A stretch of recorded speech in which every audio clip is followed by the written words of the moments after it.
Då säger vi välkomna allihopa till detta års version av Sven-Olof Bodenfors-seminariet. Vi har ju den här goda vanan, får jag säga, att när det börjar bli varmt ute så träffas vi och pratar om lite relevanta saker. Och det ska vi göra även idag. Extra välkommen såklart säger jag till dig, Sven-Olof. Alltid roligt att träffa dig. Vi har redan haft en lunch, kan jag berätta, och fått oss en dos relevans. Så tycker jag det är. Epitetet att jag inte är särskilt politiskt korrekt. Nej, och det uppskattas. Det uppskattas. Vi har ju träffats sedan 2018 och pratat AI. Vi har pratat AI generellt, vi har pratat om effekter av AI på professionen. Alltså det är våra studenter möter när de kommer utanför skolan. Vi har pratat om AI och effekter på demokrati och yttrandefrihet. Och nu så tänkte vi att vi skulle byta spår lite grann, men ska jag säga, när jag tittar tillbaka på det ämne vi har valt så inser jag att vi har inte riktigt bytt spår. Vi tänkte att vi istället skulle fokusera på organisationen och hur man bygger laget. Men när jag då vi satt och pratade, Pernilla, Anna och Marcus och jag om det här temat, ni ska få höra mycket mer av dem sen, men då är det ju AI som är och spökar i bakgrunden ändå. Det är ju så att när vi har en omvärld runt omkring oss som blir mer volatil, som blir mer föränderlig, mycket på grund av AI, så måste det finnas en reaktion hos organisationen.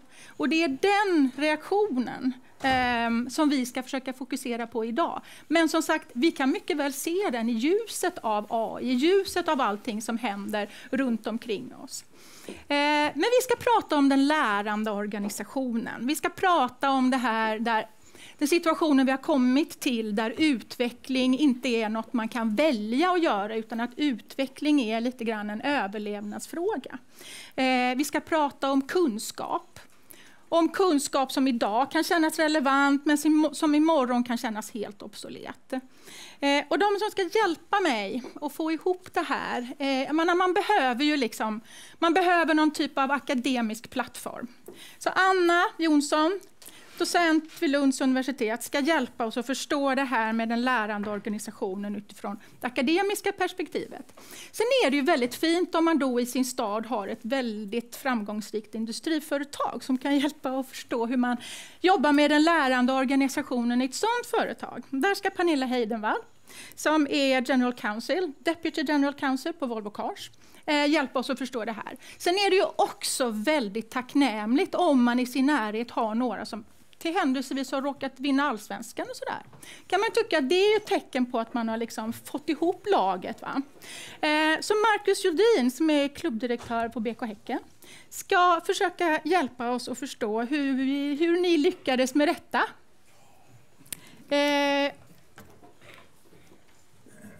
Och sen så ska vi avsluta med att vi allesammans, gärna med inspel av er, diskuterar det här.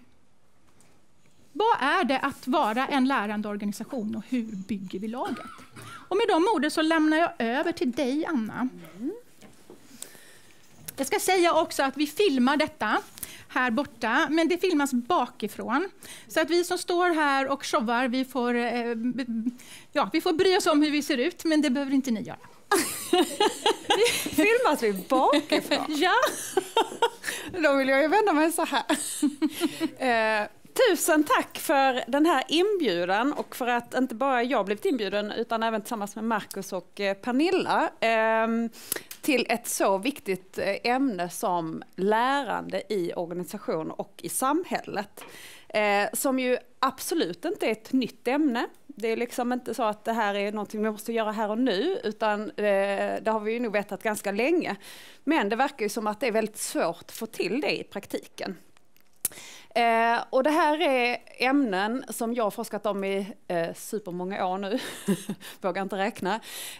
Men min forskning handlar om kunskapsöverföring och lärande i samhället och i organisationer. Och då kan man ju tycka så här, men borde vi inte veta hur vi gör nu? Alltså det här är återigen inte någonting nytt.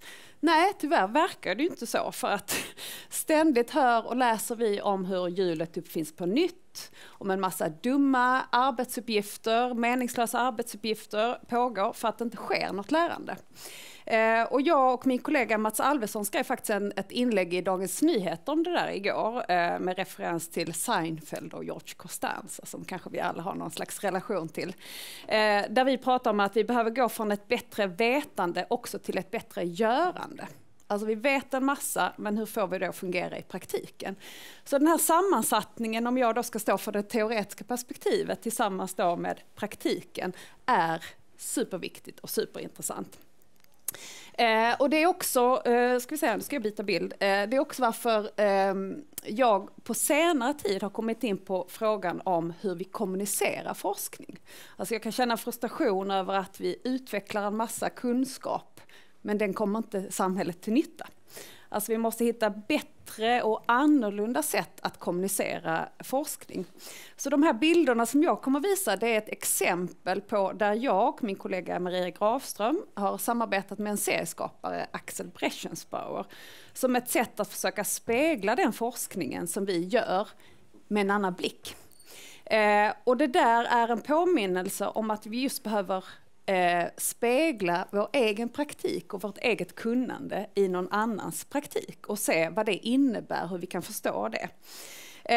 Och det påminner om att vi liksom på något sätt öppnar upp för vår egen blindhet. Som forskare kanske man blir blind för det man tittar på, och då behöver vi liksom gå utanför vår egen liksom sfär och se det på ett annat sätt. Det påminner om betydelsen av att vi behöver lära av varandra.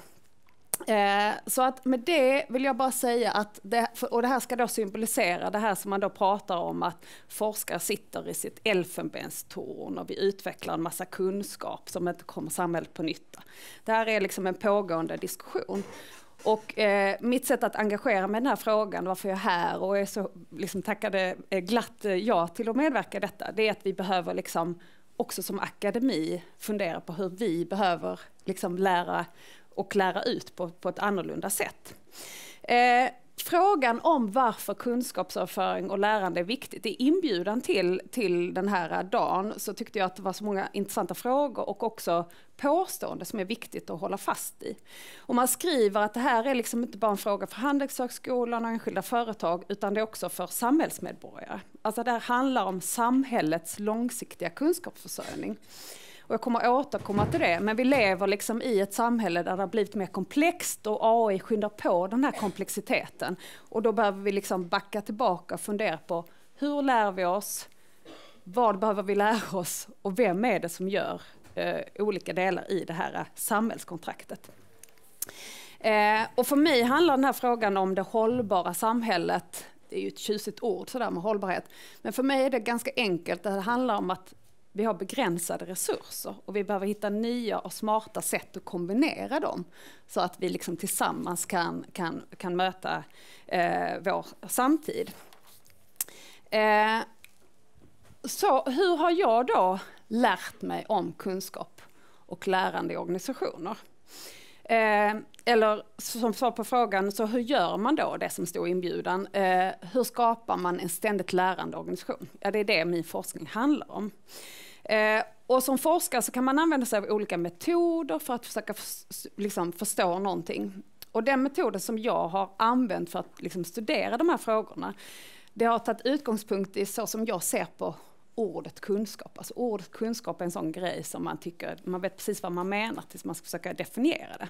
Men för mig handlar kunskap om att det inte bara liksom en burk man kan flytta runt och sätta i en databas, utan det är någonting som används, det utvecklas, det överförs samtidigt som vi praktiserar det, samtidigt som vi använder det. Så jag har velat försöka förstå hur det här kunskapandet, alltså en process, fungerar. Och då måste man också studera praktiken. Så man kan säga att jag har varit ute här på fältet, säger man då. Att man är ute på fältet och observerar och man för samtal med dem man studerar. Så det som jag tycker mig kunna om kunskapsöverföring och lärande organisationer är resultatet av ett slags ömsesidigt lärande mellan de jag studerar och när jag sen går tillbaka till teorin och liksom försöker förstå och sätta begrepp på det här jag försöker förstå. Och det jag egentligen kan och har lärt mig om kunskapsöverföring och lärande, det är bland annat studier om IKEA och IKEAs internationalisering som jag studerar för min avhandling. Det vill säga, hur kunde IKEA under den tiden dubbla sin omsättning? Hur kunde man växa med 100 nya varuhus på 5 år? Och hur kunde man göra det organiskt, det vill säga med liksom egen kraft och så? Ja, det är frågan om kunskapsöverföring och lärande, att tillvarata det. Jag har också studerat Mannheimer Swartling, hur man lär sig hur man blir en bra advokat. Och jag har också faktiskt studerat Geely-Volvo-affären, där just fokus på Li Shifus intresse för att lära om Volvos lärande har varit en utgångspunkt till det. Och sen har jag då gått tillbaka till teorin och försökt förstå vad är det jag ser och observerar i detta på fältet. Och som jag sa, det här med kunskapsöverföring och lärande, det är inte så att det är något nytt, utan det här har studerats sedan liksom 70-talet, 60-talet och långt där innan. Men någonstans är det så här att det är ändå svårt att få till. Men när jag försöker koka ner det till vad jag har lärt mig i praktiken och när jag försöker då med teorin liksom sätta koncept på det, så är det 3 saker som man behöver förstå och liksom hantera. Och det kan tyckas lätt när jag säger det, men det är ibland lite viktigt att punktera att man behöver heller inte göra det superkomplicerat. Det första är, som vi ska prata om idag, mycket kultur. Att det finns normer och värderingar där man inte bara vill överföra den kunskapen man har, utan man vill också utveckla den. Där det är kul att lära nytt och lära andra. Att man attraherar, rekryterar den typen av medarbetare som vill bidra till det. Det är superviktigt. Men det måste också finnas en struktur. Det vill säga man behöver ha system, rutiner, strukturer för hur man tillvaratar den kunskapen och utvecklar den så att man kan vara både effektiv och innovativ. Det är liksom grundbultarna i det. Men det där är också svårt hur man balanserar att ha en väldigt stark kultur men också ordning och reda. Alltså den här strukturen ska vara en garant för ordning och reda så att man får tid till det där verkliga lärandet i praktiken. Alltså om man inte har ordning på sina rutiner och så har man heller inte tid för det verkliga lärandet, det är lärandet i praktiken. Så vad är det då som gör att man kan balansera det där? Som är då för övrigt ett klassiskt organisationsproblem om hur man exploaterar och explorerar, pratar man om. Ja, då har jag ju då konstruerat ett ord som då heter strukkultur. Strukkultur. Det är att du slår ihop ordet struktur och kultur. Och i mitten av det ordet så bildas ordet kul. Men det är faktiskt så att om man tittar på motivationen, drivkraften till att få det fungera, så är det som är avgörande. Det vill säga man behöver medarbetare som bjuds in, som är delaktiga, som tycker det är kul att lära nytt och lära andra. Och om inte det finns så spelar det ingen roll att man har ordning och reda eller försöker skapa den där kulturen. Och det är så klassisk motivationsteori från liksom 59 och 60. Så jag brukar referera till, är det någon bra bok man ska läsa så är det så här McGregor och Herzberg från 59 och 60. Och det där, nu kommer jag göra några passningar här nu, Marcus. Kommer jag också tycka att jag är jätterolig som jag ordvitsar här nu. Men det finns ju något intressant i att lära då av det här med lagidrott och att det är kul. Och man kan ju liksom se, det är ju liksom ett enkel referens att göra. Man kan ju se att det är roligt att göra mål. Alltså man har ju inte sett en fotbollsspelare som ser ledsen ut när man gör mål. Och det är liksom en drivkraft i det. Och man kan ju titta på MFF som tog 3 nya poäng här i söndags. Och där var det ju stora leende. Så det där är liksom återigen en sanning som är så pass enkel att man behöver påminnas om att något måste vara roligt som man liksom kan hålla fast vid. Och vad är det då som krävs för det? Ja, då brukar jag prata om att det krävs ett slags lärande medledarskap där man som medarbetare bjuds in i det lärandet. Det vill säga att min kunskap, mitt kunnande efterfrågas. Jag är delaktig i det och det är också det som den här klassiska motivationslitteraturen bjuder in till. Och då tycker jag att det är så intressant att både Mannheimer Swartling och IKEA har varit listade som de mest populära arbetsplatserna i jättemånga år. Jag vet inte vad man är uppe på nu, om det är 15 eller 18 eller 20 kanske. Och Volvo Cars klättrar också i de där listorna. Och det där är intressant. Och vad är det då? Ja, det är ju inte bara slump och det är inte bara varumärke, om man nu får lov att uttrycka sig så. Utan det är ju en investering och ett commitment på något sätt till individens lärande utveckling. Att man lovar på något sätt att här med de här organisationerna kan man lära sig utvecklas. Och i litteraturen så pratar man då om att det är någon slags elite identity organizations. Det låter väldigt elitistiskt, men vad det innebär det är egentligen att de bästa söker sig till de bästa. Ja, varför då? Jo, för man vill lära sig av de bästa. Och för mig, jag tycker så här att det är så intressant, det borde väl vara ambitionen för alla typer av organisationer. Att vilja ha den ambitionen. Att liksom locka till sig de bästa och satsa på deras lärande för att hela tiden utvecklas. Och återigen, då är det fråga om att inte bara överföra den kunskapen man har, utan också vilja utveckla och bygga vidare på den. Och då är ju, så det är frågan om liksom hur man gör det. Då behöver man de här kultur, struktur, en strukturkultur och ett slags lärande medledarskap. Men man behöver också ställa sig frågan, vad är det vi behöver överföra utveckling?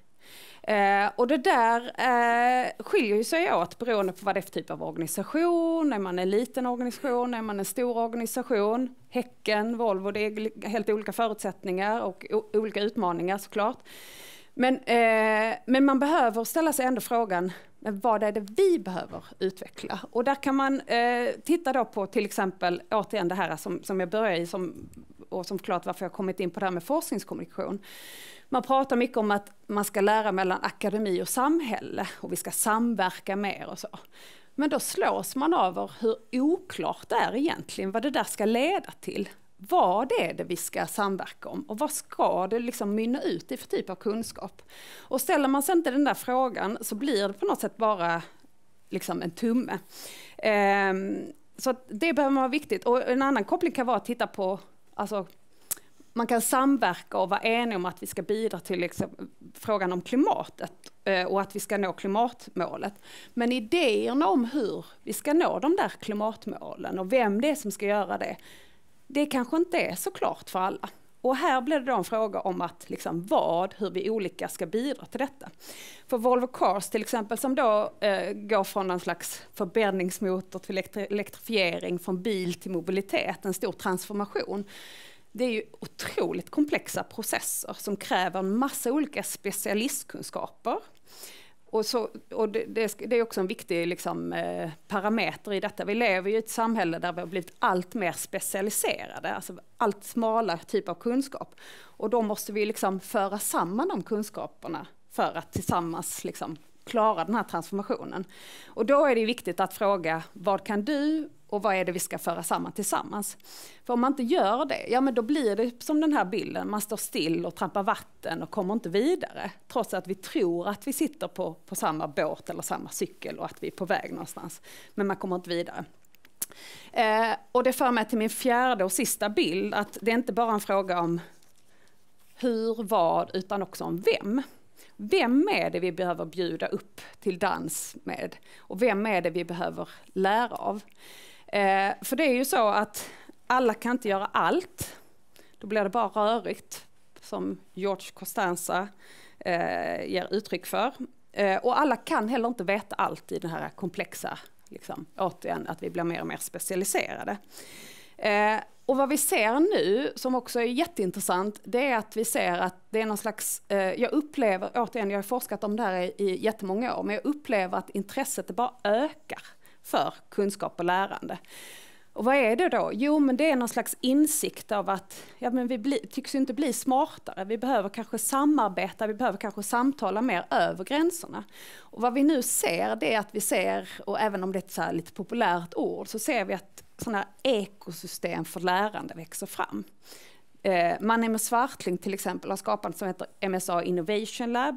White har också ett Innovation Lab där man bjuder in till samtal och samverkan med andra aktörer inom andra liksom, professioner och liksom, sektorer i samhället. Och det är ett uttryck för att vi kan inte allt, men vi behöver spegla återigen vår blick i någon annans blick och se vad vi kan tillsammans bidrar till det här ekosystemet så att vi liksom inte tär ut det. Och det där tycker jag är väl i sig det som jag liksom inledde med, hur jag har försökt förstå den här frågan genom att studera och titta på andra, att det sker ett ömsesidigt lärande. Det är ju också att vi ser den förståelsen i samhället, att vi behöver hitta nya sätt att lära av varandra.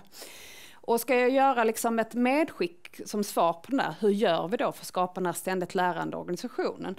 Ja, men 2 metoder för att göra det, och som jag har lärt mig av mina observationer, det är ju som också så här med handen på hjärtat, det där vet vi ju egentligen, eller hur?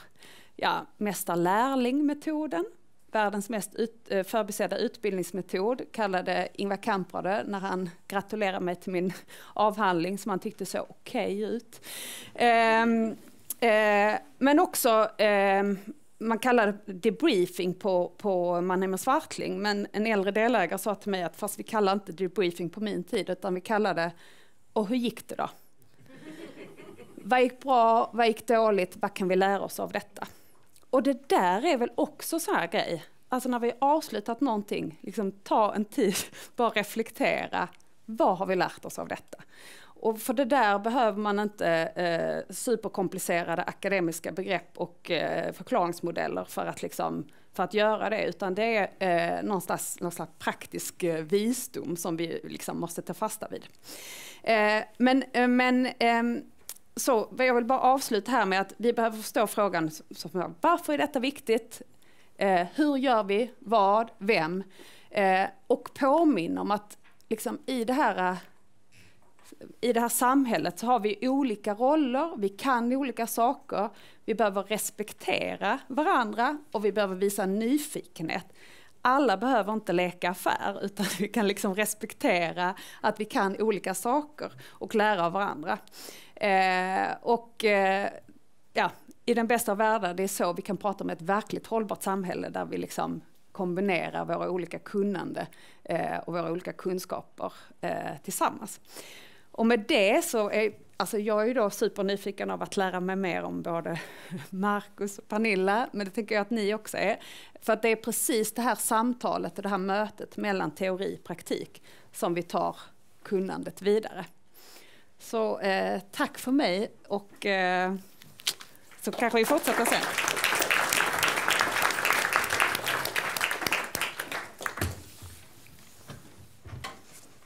Hej! Tack! Vad roligt att vara här. Jag är tillbaka där jag en gång i tiden började min juristutbildning. Så jag känner lite grann historiken klappa på mina axlar. Känns superroligt att vara här och prata mer idag. Och dela med mig av mina erfarenheter som jag har haft förmånen att få tillägna mig på Volvo personvagnar sedan 2015. Då jag valde att lämna konsultbranschen och gå in och bli chef över Volvo Cars juristfunktion. Bolaget jag började på 2015 är faktiskt ingenting av det bolaget vi är idag. Vi säljer fortfarande bilar, men det är så mycket som har hänt och vi är i en transformation som är otroligt spännande. Men det som är övergripande som gör varför jobbar jag på Volvo? Jo, först och främst, det är en otroligt lärorik resa. Och det är därför jag brinner just för det här ämnet som vi pratar om idag.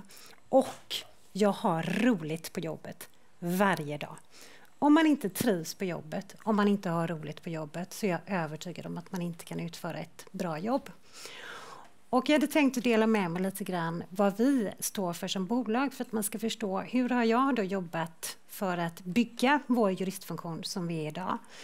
När jag började så var vi ungefär 10 jurister globalt. Idag är vi 40 jurister globalt. Så att jag har jobbat mycket med att rekrytera talanger som vill växa och utvecklas och lära av oss. Så att då ska vi se. Vi som bolag, vi drivs av att vi vill ge människor frihet att färdas på ett personligt, hållbart och säkert sätt. Och jag tror att säkerheten, den känner vi alla till. Det är väldigt synonymt med vårt varumärke. Vad gäller hållbarhet, Jag tror du sa, Anna, att det kan upplevas lite grann som en floskel i vissa sammanhang. Men för oss så klappar våra hjärtan extra starkt för hållbarhet. Vi var den första traditionella biltillverkaren som gick ut och sa att vi kommer ställa om helt från bensin- och dieseldrivna fordon till helt elektrifierade fordon. Och vi jobbar i enlighet med det målet varje dag. Det är väldigt ambitiöst. Det är en stor förändring som pågår på vårt bolag. Och sen, vad gäller den personliga delen, så det handlar om att vi har en ambition om att förenkla för varje person som nyttjar våra bilar eller våra tjänster. Vi vill helt enkelt frigöra tid för oss att kunna syssla med annat. Exempelvis genom att vi rör oss mot mer autonoma fordon. Och allt det här övergripande är att vi vill vara ett bolag med ett större syfte eller mening eller mål. Det är det vi menar med ett purpose-led bolag. Och det här är någonting som går utöver något som står på en PowerPoint. Det här är någonting som går rakt in i våra själ och i vårt hjärta. Och någonting som jag känner mig väldigt stolt över och som gör att jag känner extra stolthet när jag åker till jobbet varje dag. Och allt det här innebär att de talangerna som vi försöker attrahera och lära och fortsätta att utvecklas med oss, de måste dela de här gemensamma värderingarna med oss. Vi kommer aldrig vara löneledande, men vi kan erbjuda en lärande organisation där du kan växa och utvecklas varje dag. Och det är meningen som vi erbjuder som arbetsgivare. Och jag ska visa en kort filmsnutt som vi lanserade i samband med att vi introducerade till marknaden vår nyaste bilmodell som kommer om ett tag, den EX90. Så låt oss titta på den. You're going to have a good time, okay? Tonight I'm gonna have myself a real good time. I feel alive.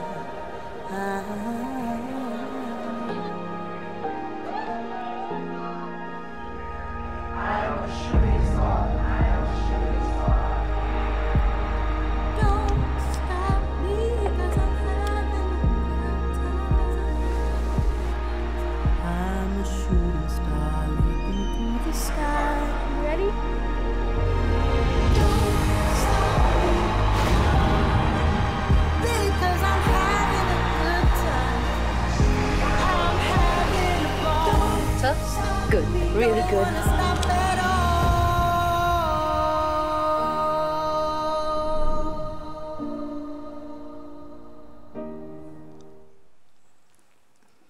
Det här är For Life för oss. Och när jag tittar på våra filmer så får jag gåshud varje gång. Det känns helt fantastiskt. Som ni ser, det är väldigt mycket känslor i det. Det är fokus på säkerhet, det är fokus på de nya teknologierna. Och det är det som övergripande sätter scenen för vad vi har att hantera varje dag.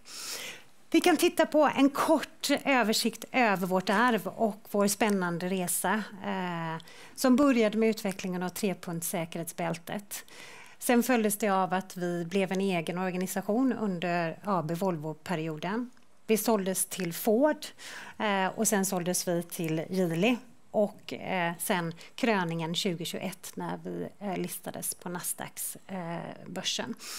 Och det som är så fantastiskt är att vi på juristfunktionen, vi är med och stöttar i alla de här initiativen. Så som jag säger till mina kollegor, vi har faktiskt det bästa jobbet på Volvo Cars. Det behöver ni inte säga till någon annan. Men på något sätt är det verkligen så. Vi får vara med i allt det roliga. Från minsta lilla inköpsdel till att vara med om att listas på börsen i Stockholm. Så här ser det ut. Det här är vår verklighet. Vi är ungefär 43 000 anställda. Vi finns i alla världsdelar. Vi har fabriker i alla världsdelar. Vi samarbetar med ungefär 2500 retailers, det vill säga de som säljer våra produkter. Det här ger en liten överblick över den komplexiteten som jag har att hantera varje dag. Det är väldigt spännande och jag kan säga att man lär sig utan att man tänker på att man lär sig per automatik. Vad vi har försökt göra, som vi var inne på så pratade vi om vårt syfte som är i mitten. Och vad vi har gjort är att vi har definierat vad innebär det här för oss. Och då är det den delen som rör våra värderingar och vår kultur. Allt handlar om att man delar gemensamma värderingar och kultur. Och vad vi har gjort inom den globala juristfunktionen är att vi jobbar med det här i det dagliga.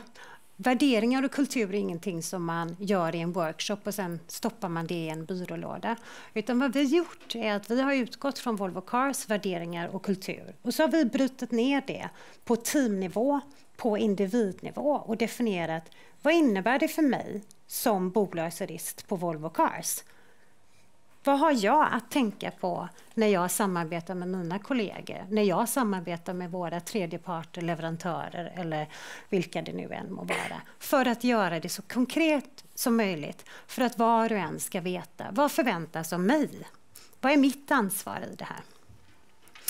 Sen har vi också naturligtvis våra strategiska mål och vår uppförandekod, vilket jag är väldigt glad över det som vi då refererar till som vår Code of Conduct. För naturligtvis, vi har regler och ramverk som vi måste förhålla oss till och det är ju det som sätter ramarna för våra prioriteringar och våra leveranser. Och som jag sa, hållbarhet är nyckeln till vår framgång. Så att med det här som ramverk då så har jag definierat för oss som juristfunktion, hur ska vi se till att vi kan leverera på våra prioriteringar och våra mål som ständigt förändras, måste jag också tillägga. Det är ju inte så att någonting är statiskt i vår verklighet, utan man har vissa prioriteringar när man vaknar på morgonen och sen så ändras de när klockan är 10 och sen så när USA har vaknat så ändras de igen och så vidare. Så att det är ett ständigt lärande och det är en ständig förändring som pågår. Och här har jag då försökt visa vilket ekosystem vi har att förhålla oss till inom juristfunktionen. Och det här är den förenklade bilden, ska jag säga, över vad vi har att samspela med och samverka med, skulle jag vilja säga. Så att det är dels många interna olika funktioner som vi jobbar med och där är det ett ständigt lärande för att vi ska se till att vi är fortsatt relevanta i varje dag. Och då har jag brutit ner det här nämligen och då försökt att definiera vad innebär det att det var en best in class, modern, global juristfunktion. Jo, först och främst så ser jag det som en utgångspunkt att vi bygger en relation som bygger på att vi är en affärspartner. Vi är inte en traditionell, får jag säga det, kantig, fyrkantig jurist som man bara vill ska signa av att det här är okej, nu kan ni göra vad ni vill. Utan vi är med där besluten tas, vi är med och formar affären. Vi sätter strategierna. Vi är med från början så att vi ser till att vi gör rätt från början istället för att vara reaktiva. Och enda sättet att få vara med i dialogen, det är att man ser till att man är värdeskapande. Så varje dag i slutet av dagen så hoppas jag att mina kollegor kan gå hem och säga att men idag så bidrog jag till Volvo Cars mål. Och jag vet vilka de målen är. För jag är relevant. Jag vet vad våra prioriteringar är vid varje given tidpunkt. Det innebär att man måste ha ett visst techintresse. Och det kanske är ett litet uttjatat ord, men hos mig, när jag rekryterar talanger som vill växa och utvecklas med oss, så är det en av huvudparametrarna.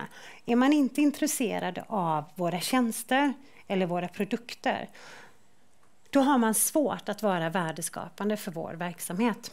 Sen naturligtvis måste man specialisera sig också. Så det går inte att vara flyta omkring, utan man måste också ha en möjlighet att djupdyka ner för att verkligen tillägna sig den kunskapen som behövs för att svara på de här komplexa frågorna som vi har att hantera dagligen. Och det innebär då att man har en djup förståelse för verksamheten.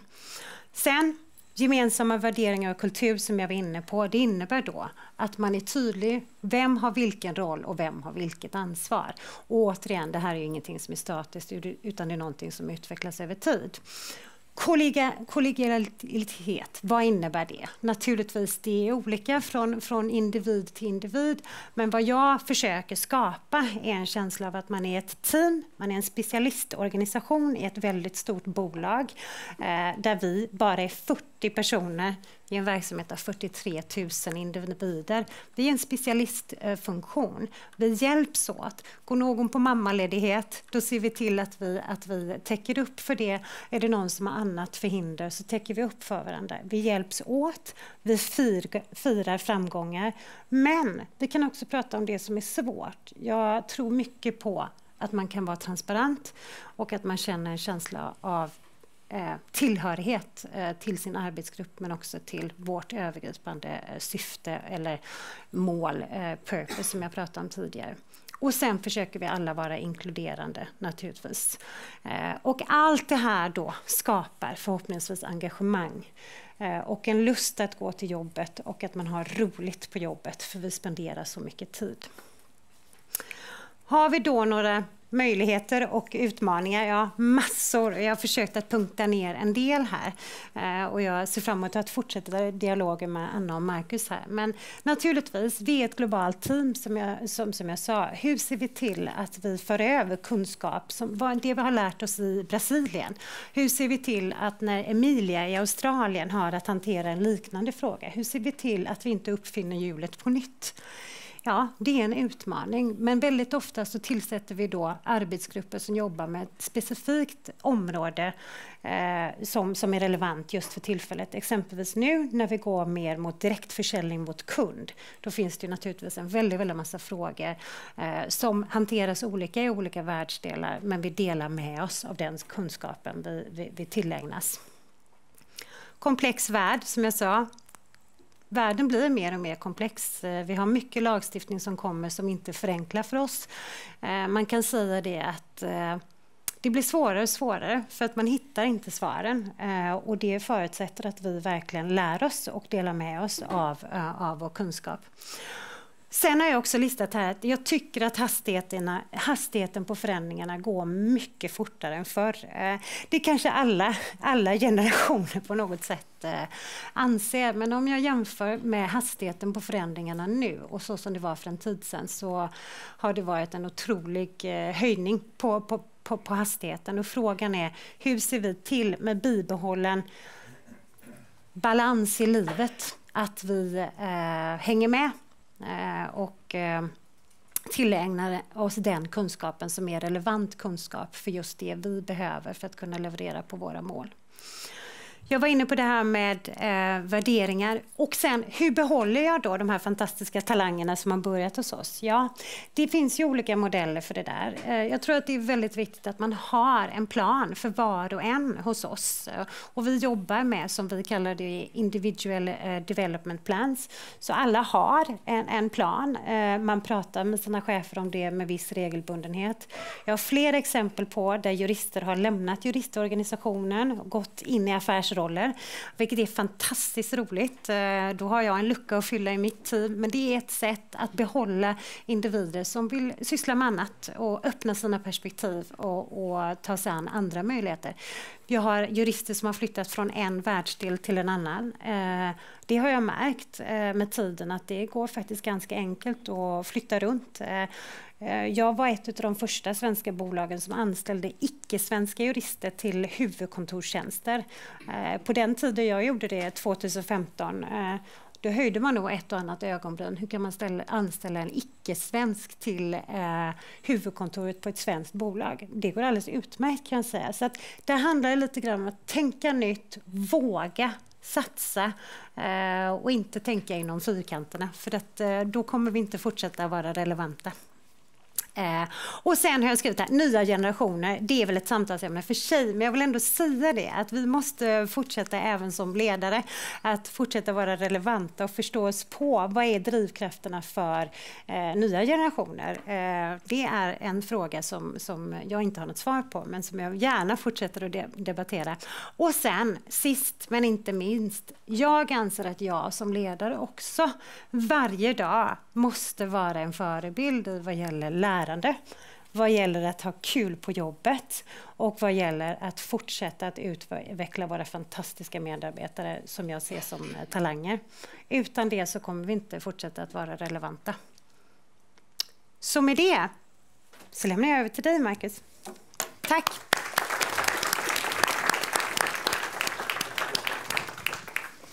Tack för den överlämningen, Pernilla. Hej på er! Ja, det kom ett litet hej ändå, det var fint. Marcus Jordin heter jag. Jag är det man kallar i sportvärlden klubbchef eller klubbdirektör, vilket i det riktiga livet, corporate-livet, då är översatt till vd. Så det är min roll i bollklubben Häcken. Först och främst vill jag tacka ödmjukast för inbjudan till den här dagen. Jättekul att få vara här, och speciellt tillsammans med två så inspirerande personer som Anna och Pernilla. Jättekul. Jag har redan lärt mig otroligt mycket, och då har vi bara träffats 20 minuter på en lunch och 25 minuter på Teamsmöte. Men jag kände mig mycket klokare efter det. Så jättekul. Och sen som gammal marknadsförare med 10 år på båda sidor av byråvärlden egentligen, så är det extra kul att vara det på Sven-Olof Bodenfors speciella dag här på Handelshögskolan. Det är ju en legend i branschen och en person som vi ska vara stolta över här i Göteborg. Så det känns extra kul. Nu är det ju så här att jag ska prata fotboll och sport, och det är ju generellt så, när man är i den bubblan så tänker man ju att alla vet precis vad det är, men det är ju faktiskt så att det är väldigt många som kanske inte har så där jättebra koll på sport och offside-regler och sådär. Så att istället för att jag berättar om vilka bollklubben Häcken är, så tänkte jag också dra nytta av en film. För 2:40, det kommer ta längre tid för mig att förklara vilka BK Häcken är. Så känns det OK att vi rullar en liten film. Då gör vi det.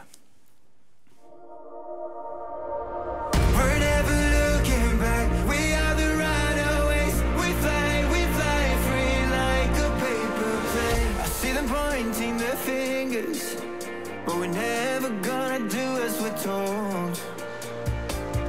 We're painting by numbers, chasing rainbows like we're looking for gold. Through the ocean, through the desert. Lyftningen kommer nicken, och så den här vägen. Jeremejeff i mål! 94 minuten! Rubensson går för eget avslut och skjuter! Och så har vi vunnit! Edin Rubensson! We're never looking back. We are the runaways. We try never to stay the same. When the skies are turning black, we're dancing in the rain. We fly free like a paper plane. Lund igen. Ja, vilken nedtagning. Och det är läget till lysande! Vilket skott från Marika Bergman Lundin! Sticker ner mot Amegård. Amegård går runt Andersson och spelar ner den. Skickar ut och ser. Oj, vilket mål!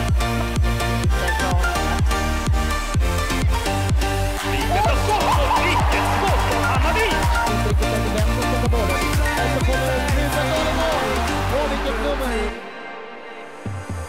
Dark clouds on the horizon, but I'm safe inside the back of your mind. Yeah, we say goodbye to the ones we were, then we leave all of our troubles behind. Through the ocean, through the desert. Nästan når inte istället under Näs! 2-0 Häcken! Gärna sätta in den här mot Anton Lindberg och springar upp i frågan för den där räddningen. Och Persson, och vilken räddning av Falk! We're never looking back. We are the runaways. We try never to stay the same. When the skies are turning black, we're dancing in the rain. We fly free like a paper plane. Och så hittar de Kuras kom bli tremålsskytt. Jag väntar i hattrick. We are the runaways. Ja, titta! Bollen är i mål för Häcken i den 96:e minuten.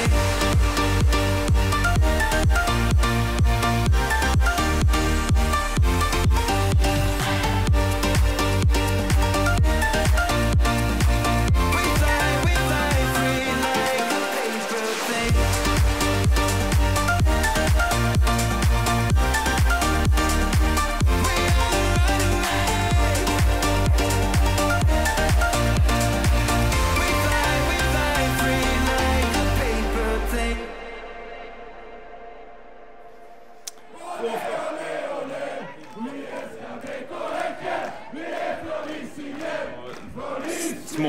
på guldfesten tror jag som kom med där. Ursäkta att det hackade lite. Det var en bit från teknikrummet där de kör filmen tror jag. Så det var lite signalöverföring.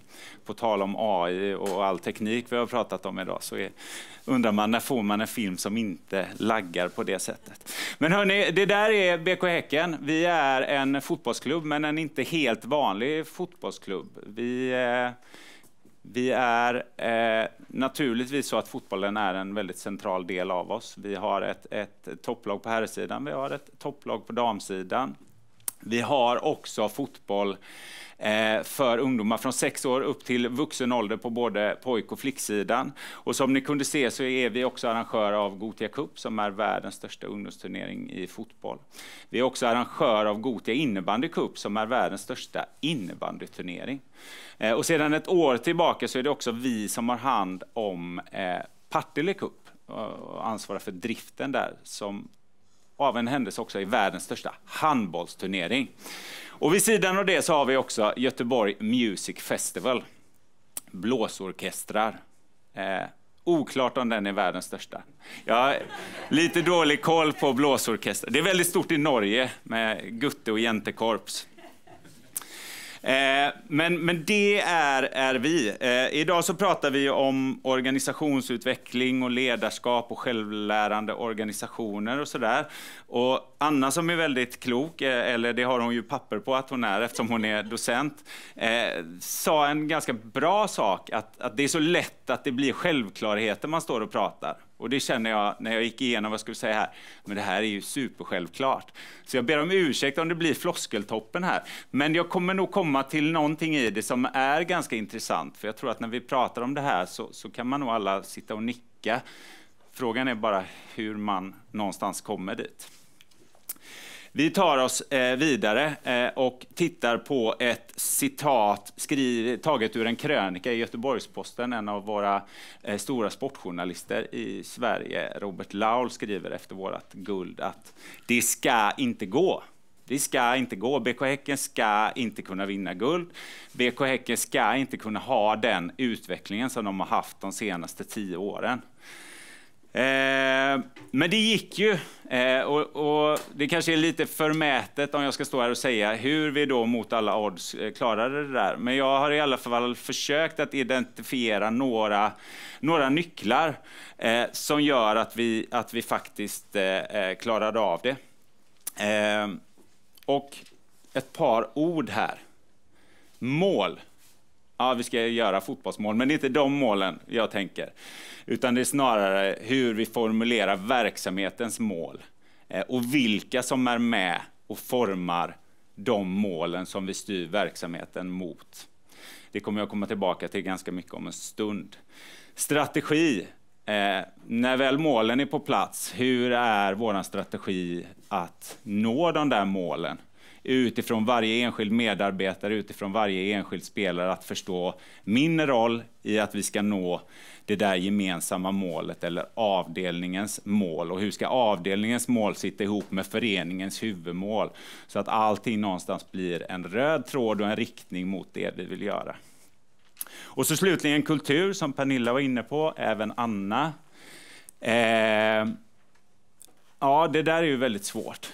Hur sätter man en kultur? Ja, det handlar ju naturligtvis om ledarskapet. Det handlar om vilka människor man tar in. Det handlar om vad som sitter i väggarna. Och där tror jag kanske att vi i sportens värld har en fördel när man jämför med det vanliga livet och corporate-livet. Att det är fokus på resultat.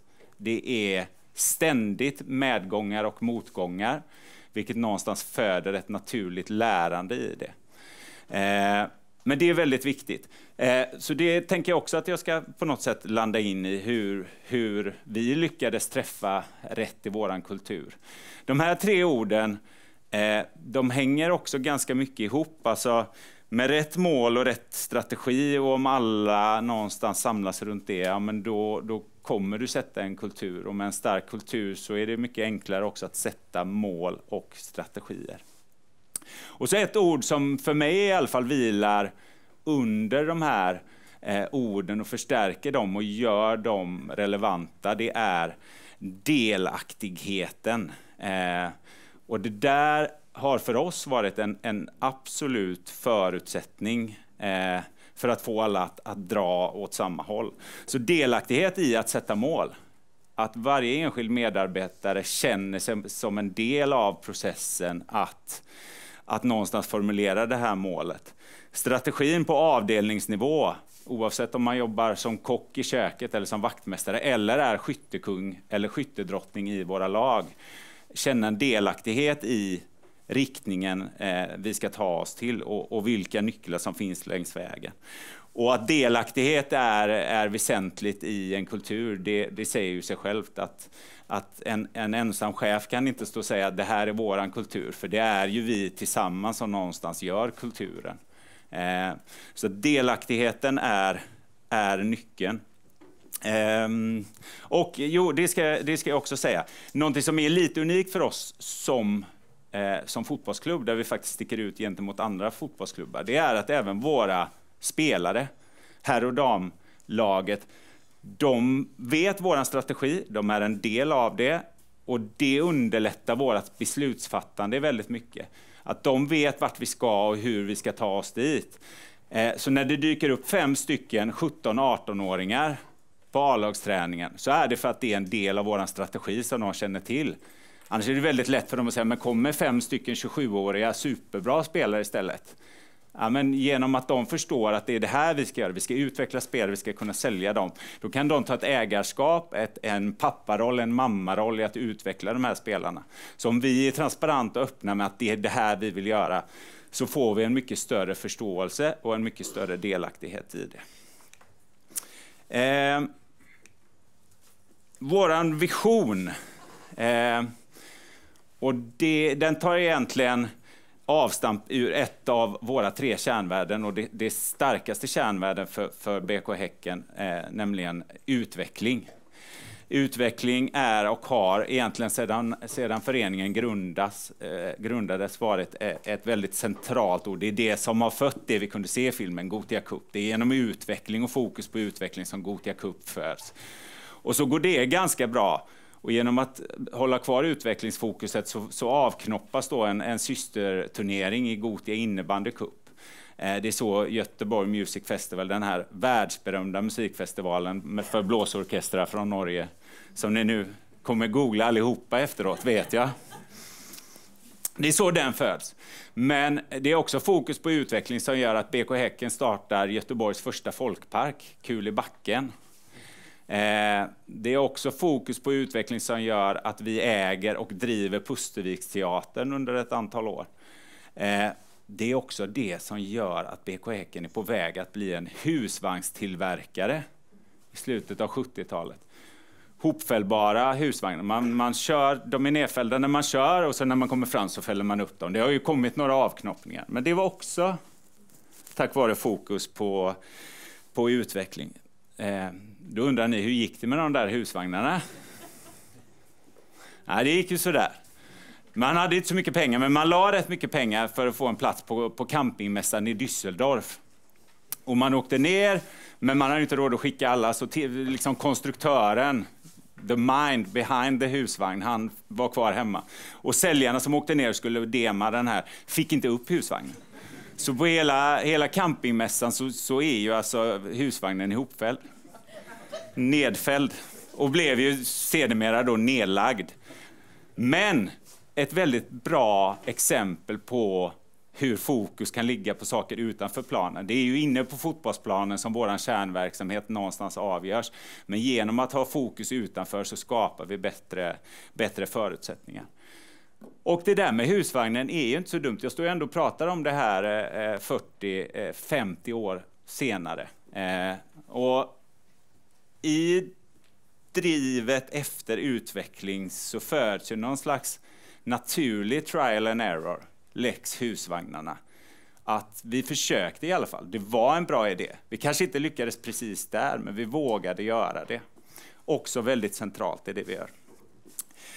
Nu undrar ni om det står någonting om husvagnar i våran vision, men nej, det gör det inte. Utan vår vision är att vi leder utvecklingen i idrottssverige. Vi ska gå längst fram. Det här är en formulering som vi har styrt våran skuta och jobbat efter de senaste 10 åren. Att vi ska våga vara längst fram. Den säger att utveckling är centralt. Den säger att vi ska vara längst fram i Sverige, vilket gör någonstans att vi ska hämta våra influenser utanför Sveriges gränser. Det är där vi ska bli väldigt bra.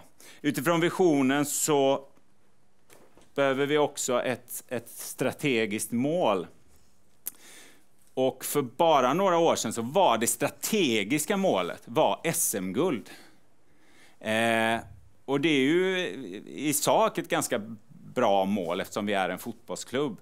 Men det blir också ett ganska kantigt, elitistiskt och inte ett särskilt hållbart mål. Det blir enkelt för skyttekungen och skyttedrottningen att förstå vad gör jag på jobbet varje dag för att vi ska vinna SM-guld. Mycket svårare för kocken, skitsvårt för vaktmästaren, för kommunikatören omöjligt att förstå vad jag gör, vad är min roll i att göra detta. Så att vi skrotade målet om SM-guld och sen så vann vi SM-guld 1,5 år senare. Vi sa istället det här, att vi ska vara den idrottsföreningen i Sverige som har den främsta utvecklingen mellan 2021 och 2025. Och processen är det, och det som gör att vi drivs av detta är det som förmodligen ska leda till ett SM-guld någonstans. Men det här är ett mål som vaktmästaren, han checkar av varje dag på jobbet.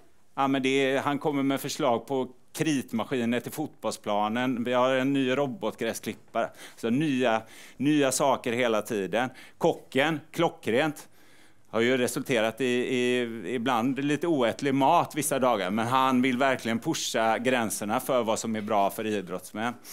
Så att den här målformuleringen som har fötts av ett gediget arbete med hela organisationen har lett till klart mycket bättre processer.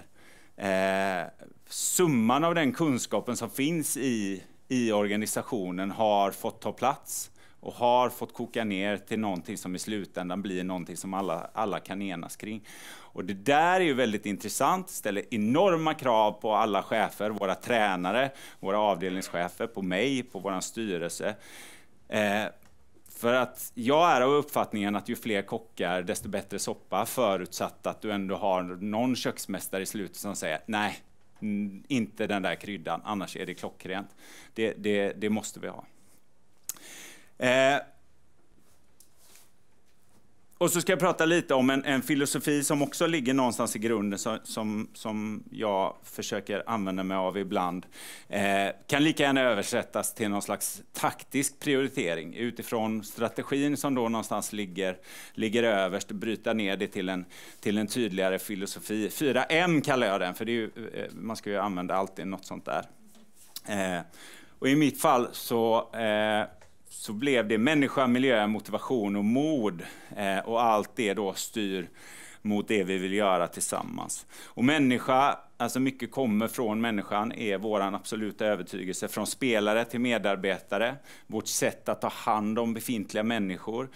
I våran rekrytering för nya människor, oavsett om det är till ett kontor eller till ett fotbollslag.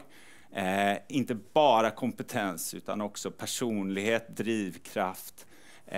Att någonstans försöka plocka in hela människan. Här är ju floskelvarning, hörde jag direkt nu när jag kände när jag pratade om människa. Det blir flum. Miljö. Ja, det är bra Anna, du får koppla upp det. Miljö. Då pratar jag om den fysiska miljön. Alltså där vi är. Träningsanläggning, kontor, planer, faciliteter, arena. Allt det där som är hårdvaran runt oss måste vara absolut toppklass. Det ska inte vara issue för våra individer att utvecklas.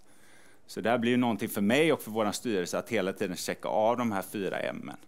Motivation, ja men det handlar om att brinna för det vi gör, gå igång på utmaningar, vilja flytta positioner och inte fastna i att saker och ting var bättre förr, vilket fotbollen kanske är den bransch som är allra bäst på att prata om att allting var väldigt mycket bättre förr.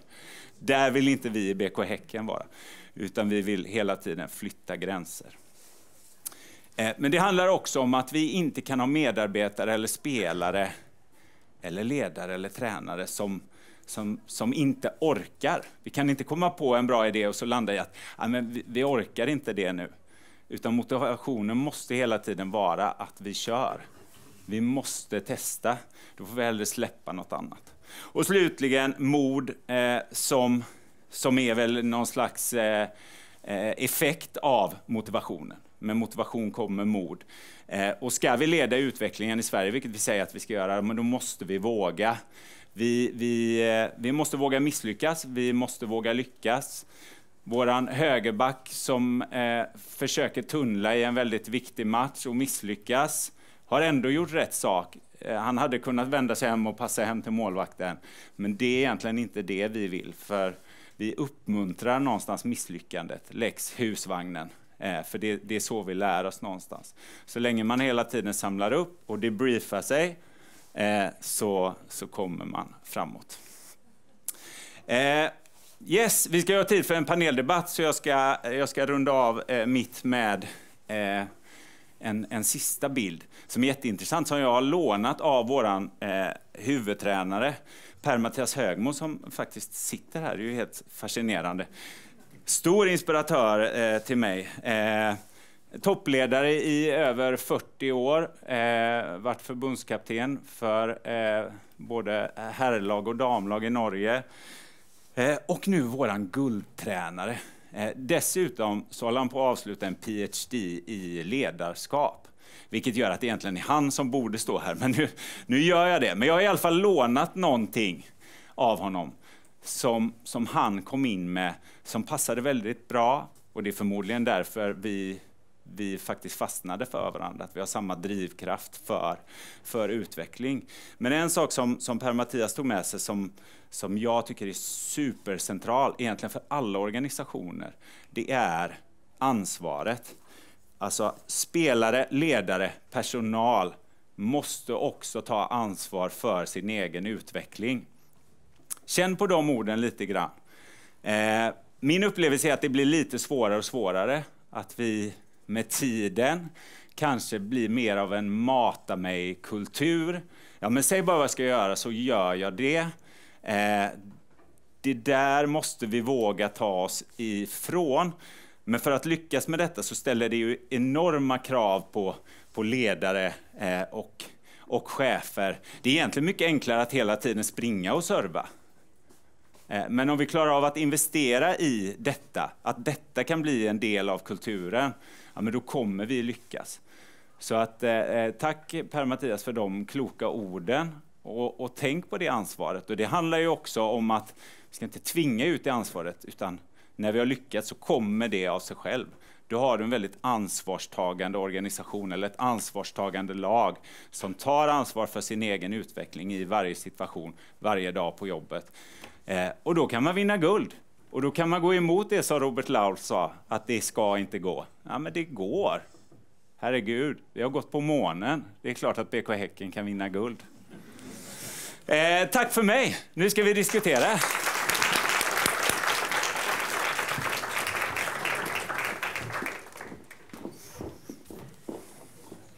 Ska vi flytta bord?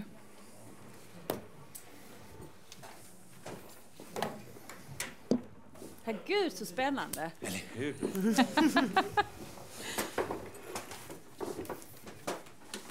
Så där. Ska vi ta den också, eller? Ja, vi tar dit det. Okay. Jag tar dem. Sätter den så här. Vi samarbetar. Ja, exakt. Lagarbete. Jag måste sluta med de här. Ja.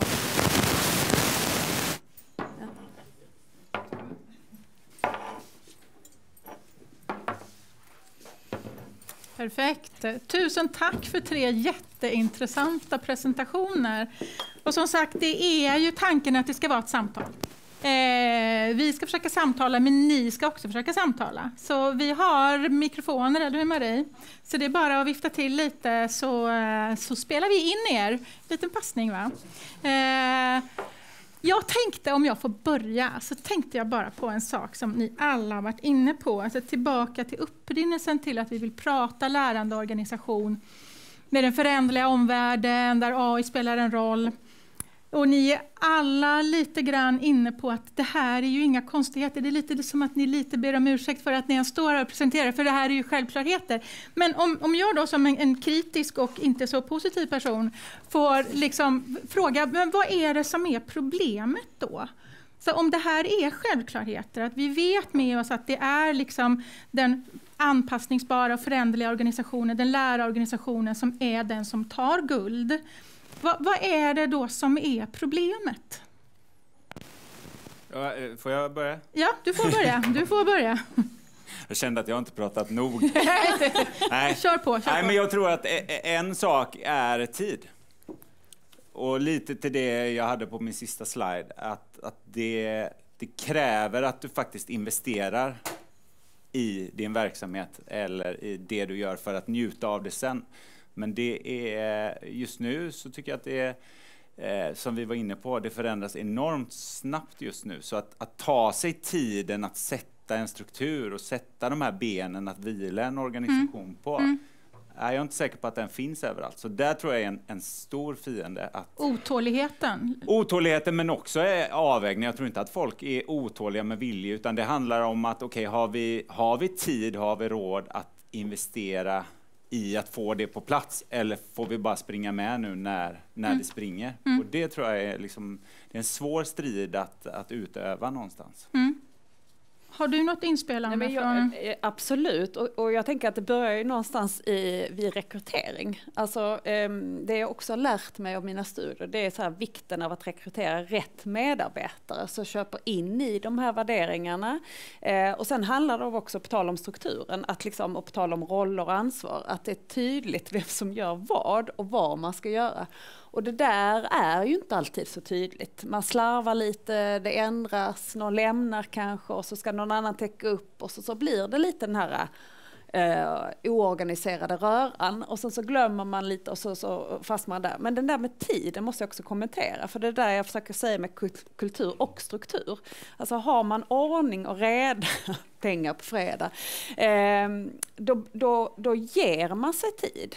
Alltså tid är egentligen, alla har ju lika mycket tid, eller lite. Så det är ju en ganska dålig ursäkt egentligen. Och då är det precis som du säger, att man behöver sätta den och liksom ge sig den tiden. Men man ska också säga så att en organisation består ytterst av individer. Och ni har båda betonat individens roll. Så det är ju som sagt en viktig förutsättning vilka individer man rekryterar in, men också att man ger alla bjuds in i det och har tydliga roller och ansvar. Så att jag tycker inte, så det finns så många paralleller till det som ni har spelat in som gifter sig med på något sätt det som jag har sett och sådär, men som vi behöver påminnas om. För vi glömmer ju hela tiden. Sen finns det också något i samhället, alla vill känna sig lite smarta. Och man vill gärna testa själv. Så att istället för att gå tillbaka och säga så här, vad har fungerat, vad har inte fungerat, så vill man testa själv. Samverkan är en sån fråga. Ja, men det är väl bara samverka, och så sätter man ihop folk lite. Istället för att lite så luta sig tillbaka till den forskning som finns om tidiga problem. Så det är väl också så här att erkänna kunskapens betydelse.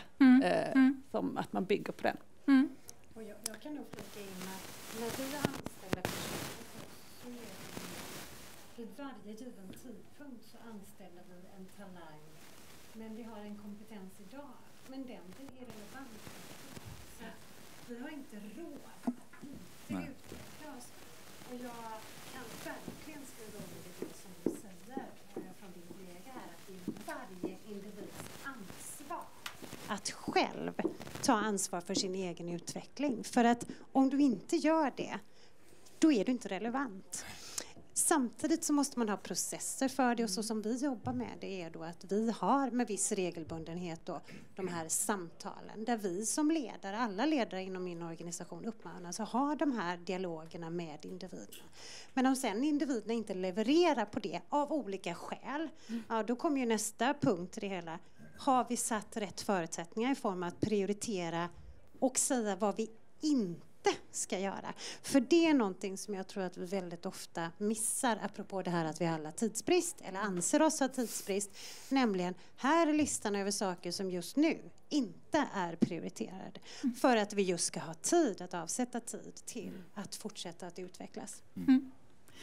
Ni är ju alldeles för eniga. Det går ju liksom inte att vi har en fotbollsklubb och ett industriföretag som har en sån samsyn. Va? Så nu måste vi försöka hitta... Ja, men precis. Ja. Ska jag behålla den här? Ja. För jag tyckte det var så intressant att höra och se även filmen där det är väldigt mycket fokus på mål. Mål. Och jag kan dra parallellen lite grann till min egen verksamhet, att det är lätt att applådera de som då har varit med om börsintroduktionen eller den som har sålt mest antal bilar. Det är enkelt. Men hur ger man även ära till alla de här fantastiska... Du pratade mycket om kocken och så vidare. Men för mig handlar det om att i teamet så är det kanske enkelt att man fokuserar på den som lägger målet eller den som är målvakt. Och jag har paralleller i min verksamhet där det liksom finns det här grundläggande som varje dag. Det är hygienfaktorerna. Och jag blev lite sådär intresserad av att höra... hur gör man för att det inte bara är the star som får allt liksom ljus på sig? Det tror jag är jättesvårt, och du kan alltid göra någon slags quick fix i att du i samband med talet på årsfesten berömmer var och en.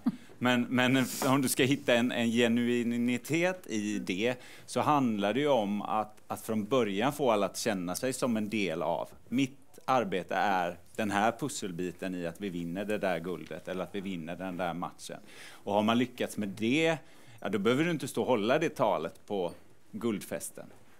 Där du benämner alla någonstans. Men det är ju supersvårt. Alltså, det är ju klart att det är en jätteutmaning att få alla att förstå sin roll i det stora. Men lyckas man med det så kommer det ju ganska naturligt. För jag flika in där. För jag tänker så här att det handlar ju som är ditt område eller tidigare område eller fortfarande område, och Sven-Olof också, det här med kommunikation och hur man kommunicerar det. En så här intressant aha-upplevelse av mina studier på IKEA. Det var ju att IKEA är känt. Du pratar också om att alla köper in i visionen och vet vad det är och sådär. Och är det någonting som jag blev så här, man kanske ska akta sig för att använda ordet imponerad, men liksom intresserad av i alla fall. Men skämt åsido, det är att man kommunicerar sina värderingar på ett väldigt enkelt sätt. Och visuellt, och att man liksom pratar om dem hela tiden. Så det är en grej. Men tillbaka till det här med att se alla medarbetare. Där på IKEA så har man så att alla bjuds in till att ha idéer om företaget. Och sen återkopplar man med kommentarer till den här idén, om den var bra eller dålig. Det är ju ett sätt att se varandra. Och det är så här på väggarna, man skriver den här kommunikationen. Men sen hade man också något som man kallade IKEA Stories, alltså små berättelser, små videofilmer om, det var kocken, det var den globala HR-chefen, det var föraren på lagret. Alla hade en berättelse de ville berätta, och så spreds det då på intranätet. Det är ju ett ganska enkelt, effektivt sätt att liksom visa att alla är delaktiga i den här resan, som inte behöver vara bara precis i slutet av liksom något lyxsamt, utan som är pågående. Så att det där är heller inte, man behöver göra det superkomplicerat, men det är en enkel sanning som man ska kunna. Och jag tror att det är liksom att lyckas med att bygga ett kulturarbete är att lyckas med det. Om man går in i vårat omklädningsrum i en halvlek, speciellt om vi ligger under med 1-0, vilket ju vi sällan gör, men ibland gör vi ju det. Det är ju inte så att det bara är våran tränare som står och pratar, utan alla har ju ett utrymme att komma med input hur de upplever det utifrån sitt perspektiv. Och sen så får våran huvudtränare då vara den kloka köksmästaren i slutet som någonstans trattar ner i, okej, hur gör vi om? Men i grunden så måste det finnas den tillåtelsen. Och det är ju någonting som, jag ska inte säga att det är unikt för oss, men det är långt ifrån alla fotbollsklubbar som har den tillåtande miljön. Det finns ju andra föreningar i stan som rev kontraktet när någon tyckte för mycket i paus. Men det behöver inte gå in på. Han spelar för övrigt hos oss nu. Ja.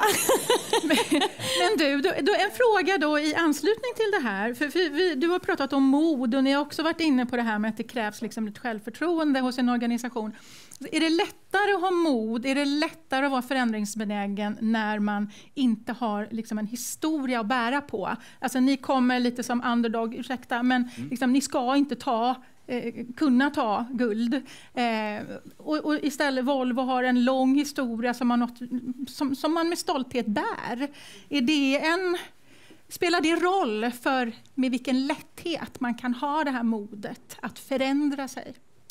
Ja, min uppfattning är absolut. Jag tror att det är liksom en jättebra sak du lyfter där. Alltså olika positioner. Det är klart att det är enklare för BK Häcken för 10 år sedan att liksom försöka gå en egen väg och trotsa någonstans än vad det är för Volvo Cars 2023 att liksom, nej, men nu ska vi göra detta. Och för oss så handlar det ju alltid från liksom förväntningar men också yttre tryck och hur kan man leva under press. Vi hade ju ett enormt svagt år 2021, ni som följer fotbollen vet ju att vi var nästan på väg ur allsvenskan. Men vi fick ändå ro att arbeta och gjorde väldigt många kloka beslut och jag är övertygad om att i den motgången att vi hade tillåtelse att göra ganska konstiga saker. Vi sålde spelare i ett prekärt läge för att vi trodde att det var det bästa för nästa år. Vi vågade göra det. Det är en stor del i att vi lyckades året efter att vinna. Men hade vi varit Malmö FF som Anna hade snarare referens, då hade vi hade inte kunnat fatta den typen av beslut. Men ju större vi blir och ju fler barriärer vi bryter positioner så kommer det ju bli svårare för oss också någonstans. Men absolut att vi har haft en fördel av det. Underdog-stämpeln, den är tacksam i många aspekter. För det finns ju också ett fat and happy syndrom, alltså det vill säga att man bara på något sätt tänker att det är ju så här vi alltid har gjort och det har ju gått jättebra. Och så får man en slags idé om att vi kan ju allt det där, man behöver inte lära sig något nytt för det här har ju varit en framgångsmaskin. Och det där ser vi ju också massa exempel på där det har varit en framgångssaga och sen plötsligt så tar det slut. Och ska man hänvisa tillbaka till MFF så var det ju ett dåligt förra år och nu kan inte jag processerna bakom det. Men och då bör man också prata om en fråga som jag inte var inne på men som också är viktigt när vi pratar om lärande och kunskapsöverföring.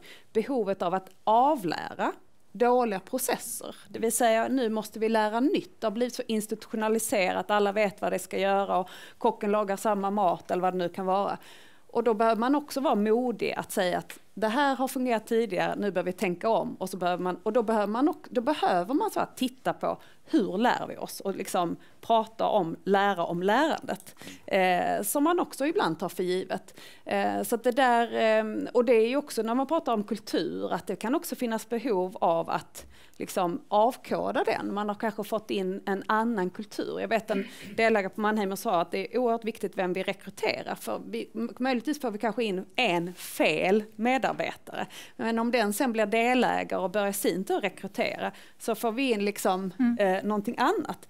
Så det där är ju också att vara modig då och säga liksom vänta, stopp, nu får vi gå tillbaka till grundvärderingar. Det är ju för övrigt något som IKEA själv gjorde när de gick in i sin digitaliseringsresa. Man sa, det är massa prat om detta nu ska vi förstå vad detta betyder för vår affärsmodell och inte rusa på vad alla andra. Och det handlar om att man vill driva den utvecklingen och inte bli driven av den. Och det är också fina ord, men man får fundera lite på vad man vill.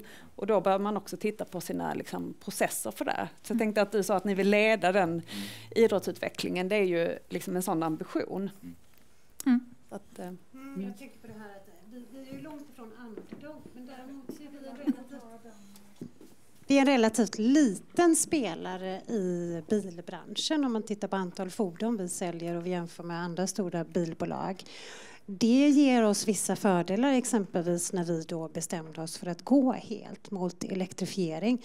Det var ett väldigt, väldigt modigt beslut och jag kan dela med mig att det försiggick så väldigt mycket interna dialoger innan vi tog det beslutet. Vilket i dagsläget var ett väldigt riktigt beslut att göra och helt i enlighet med vart teknologin har utvecklats sedan dess.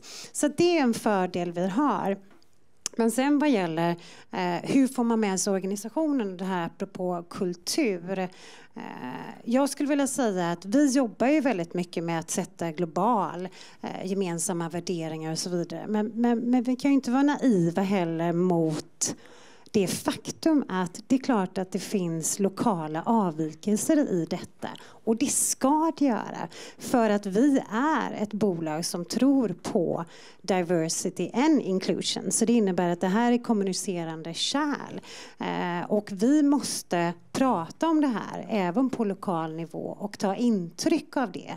Så att jag är väldigt mån om som global ledare för en funktion att verkligen ha öronen vid marken och att vi jobbar åt båda håll. För vad som inte får ske är att det stora elaka huvudkontoret kommer med nya kulturdokument som ska implementeras globalt.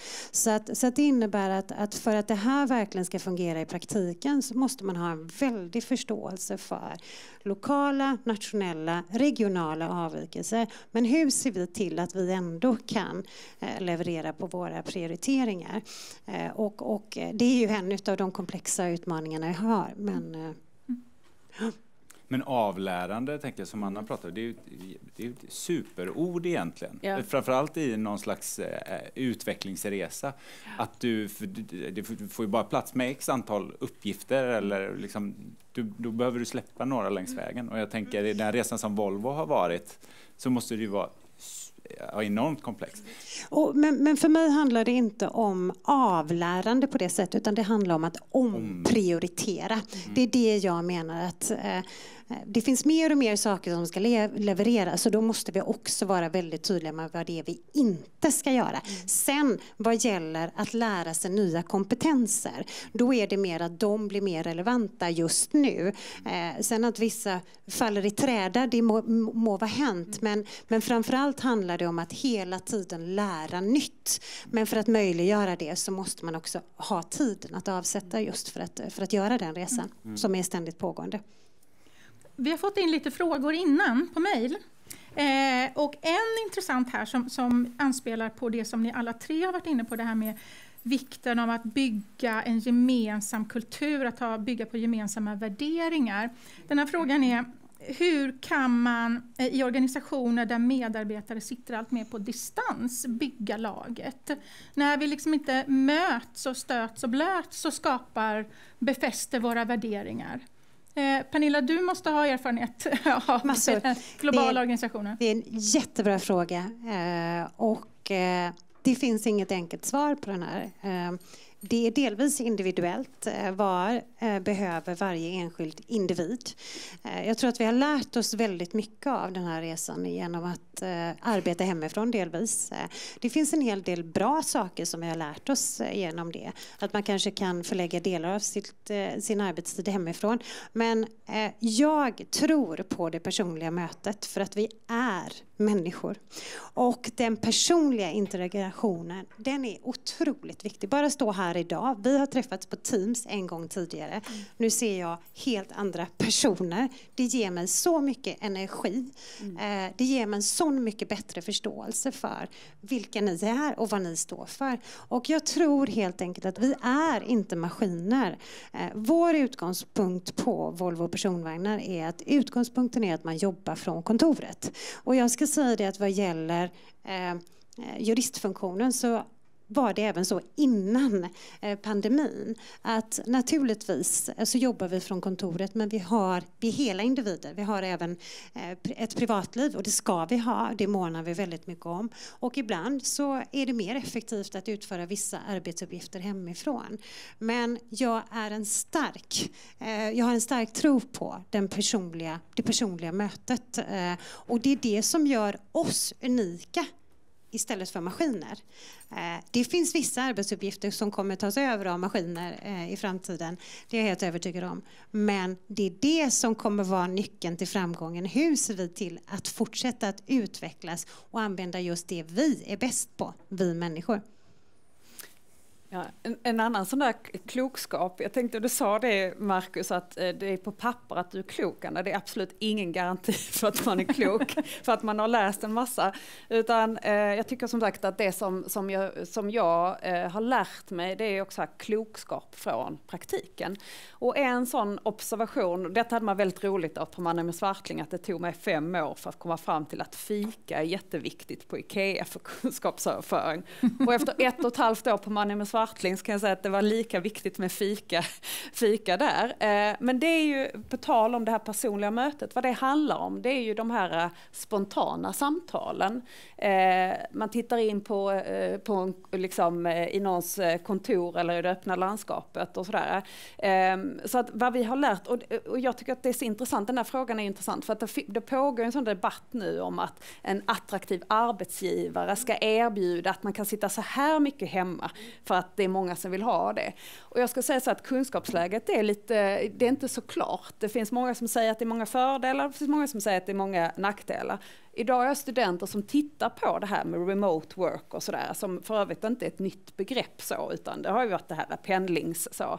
Men vad vi ser nu, det är ju att många företag, för att locka tillbaka sina medarbetare som vill sitta hemma, ska erbjuda någon slags aktivitetsbaserade kontor och sådär, och så blir det någon slags hybridlösning. Alltså vi är någon slags, nu är det varken eller, så att i den frågan så finns det nog inget svar ännu. Men jag tror så att det här personliga mötet, det kan jag absolut inte ersätta, även om vi har blivit bättre på att mötas på Teams, så att det kan vara effektivt i vissa situationer.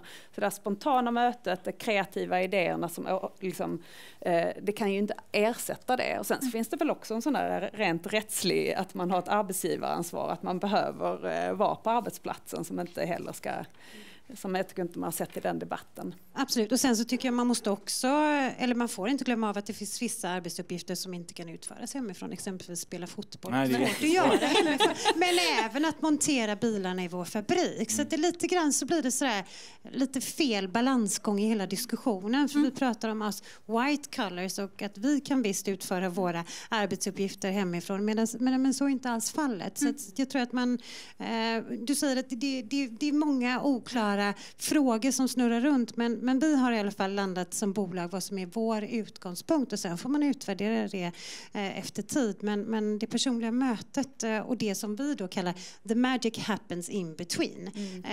Ni känner säkert till att Volvo har ett rykte om sig att ha väldigt mycket möten, och det kan jag bekräfta att vi har en möteskultur som kanske inte alltid är så sund. Men mellan våra fantastiska möten, det är där det händer. Det händer i korridoren, det händer på P-platsen. Ja. Det händer när vi byter ett mötesrum till ett annat. För då kommer du på att just det där jag skulle prata med Anna om. Och det där skulle jag prata med Jeanette om. Det är då det händer. Så att jag tror att man ska fortsätta och jobba efter det. Ja, om man är ute efter det som lite grann är temat här idag med kunskapsöverföring och självlärande organisationer. Nu eftersom jag är i fotbollen som är väldigt konservativ, så får jag vara konservativ här också. Jag tror att det finns en risk att det där helt fallerar om du går i en helt digital miljö. För att då sitter du i en strukturerad diskussion, vilket någonstans förstör processen. Det måste finnas in-between-utrymmet. Så att jag känner mig otroligt gammaldags nu när jag säger att om det är syftet, om vi vill ha en bra kunskapsöverföring, så måste vi flytta till det fysiska rummet. Det är jag övertygad om. Spinner på en annan väldigt bra fråga som kom här, som handlar om också en typ av organisation. När vi pratat om den digitala organisationen, den här frågeställaren är inne på den kaotiska organisationen. Vi är en ny förvaltning som arbetar efter en stor omorganisation. Hur kan man i det här kaoset sprida kompetens och bygga laget, medan man liksom egentligen inte har den här strukturen som du beskriver, Anna? Ja, man kan ju fråga sig varför det sker så många omorganisationer. För det första, det kan också finnas anledning att liksom stå emot det. Nej, men vad ska jag svara på det där? Det är ju återigen om en omorganisation, då måste finnas en anledning bakom det, och då måste man väl såklart ha lagt upp en idé om vad den omorganisationen ska leda till, så det är väl bara att peka på de ansvariga. Men det är ju en fråga om roller och ansvar. Det hade jag också skrivit mina anteckningar, så att jag tycker att det är så intressant att ni kommer in på det, för när det är oklart vem som gör vad, ja men då blir det att vi dubbelarbetar och vi gör dumma saker. Alltså och sen så uppstår det också att vi behöver kontrollera det, och då i sig så genererar det också en massa meningslöst arbete. Och så blir det den där oorganiserade organisationen som George Costanza då älskar att vara i, för han kan bara härja runt och glida runt, och det är ingen som har koll på någonting. Det finns ett sånt där exempel om jag kommer inte ihåg vad han jobbade, men någon tysk medarbetare. Han hade ju varit i organisationen i 15 år efter en omorganisation, och det var ingen som visste vad han gjorde, och han hade inte gjort någonting på 15 år. Och för det var en omorganisation som man inte hade koll på, och han hade upptäckt att men det är ju ingen som vet vad jag ska göra, och det är ingen som efterfrågar min kunskap på det jag gör. Så han har bara suttit av sina 15 år och sen skrev ett tack så hemskt mycket, jag har inte gjort någonting på 15 år. Så att det där är väl en sån rolig eller sorglig, jag vet inte vilket det är, berättelse påminner om att ja. Har ni erfarenheter från kaos i organisation, Marcus och Pernilla? Jag skulle vilja säga att det du beskriver är delvis vår vardag. Och så får det vara när man befinner sig i en transformation. Och det är klart att det ställer ytterst stora krav på oss som ledare, nämligen att förklara varför sker detta och vart är vi på väg. Och ha dialog ner till minsta lilla arbetsgrupp och förklara det här är prioriteringarna just nu.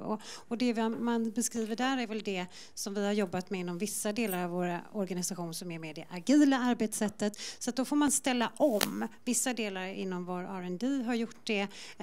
Det är alltså inte one size fits all som vi säger, utan det är väldigt mycket beroende på vad har man för leveranser just för den delen av verksamheten. Men jag tror att man får också acceptera ett visst mått av oklarhet. För att det är en av huvudkompetenserna när jag söker talanger. Att om man tror att allt kommer vara svartvitt och inboxat, och jag tror inte att det är unikt för Volvo Cars, utan jag tror att så är det på väldigt många arbetsplatser nu för tiden. Det krävs alltså ett visst mått av, du var inne på det här med mod, men det krävs också ett visst mått av självinsikt hos varje individ, tillbaka till det här enskilda ansvaret, nämligen att acceptera att nu vet vi inte riktigt vad vi ska göra idag, men vi vet vart vi är på väg. Och då får man bygga en kultur att det är okej att misslyckas, som du var inne på.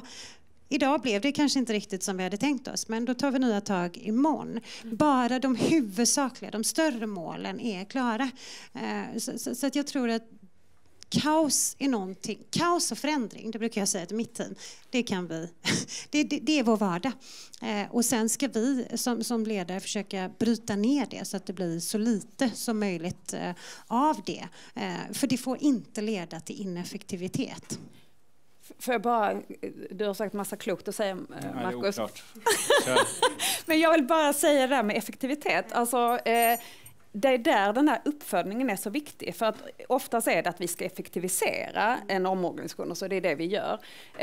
Jag tror jag sa detta i vårt teamsmöte, och jag gillar ju då att leka med ord. Men då har jag också uppfunnit ett annat ord som heter effektiviser inget. Om man inte följer upp den där vad det blev av effekten och vi ville uppnå, ja då minskar motivationen, drivkraften att vara med i en ny förändring. Nej, men det där har vi gjort. Jag vill inte vara med på den där transformationen. Nej, det var bättre förr och de har testat allting.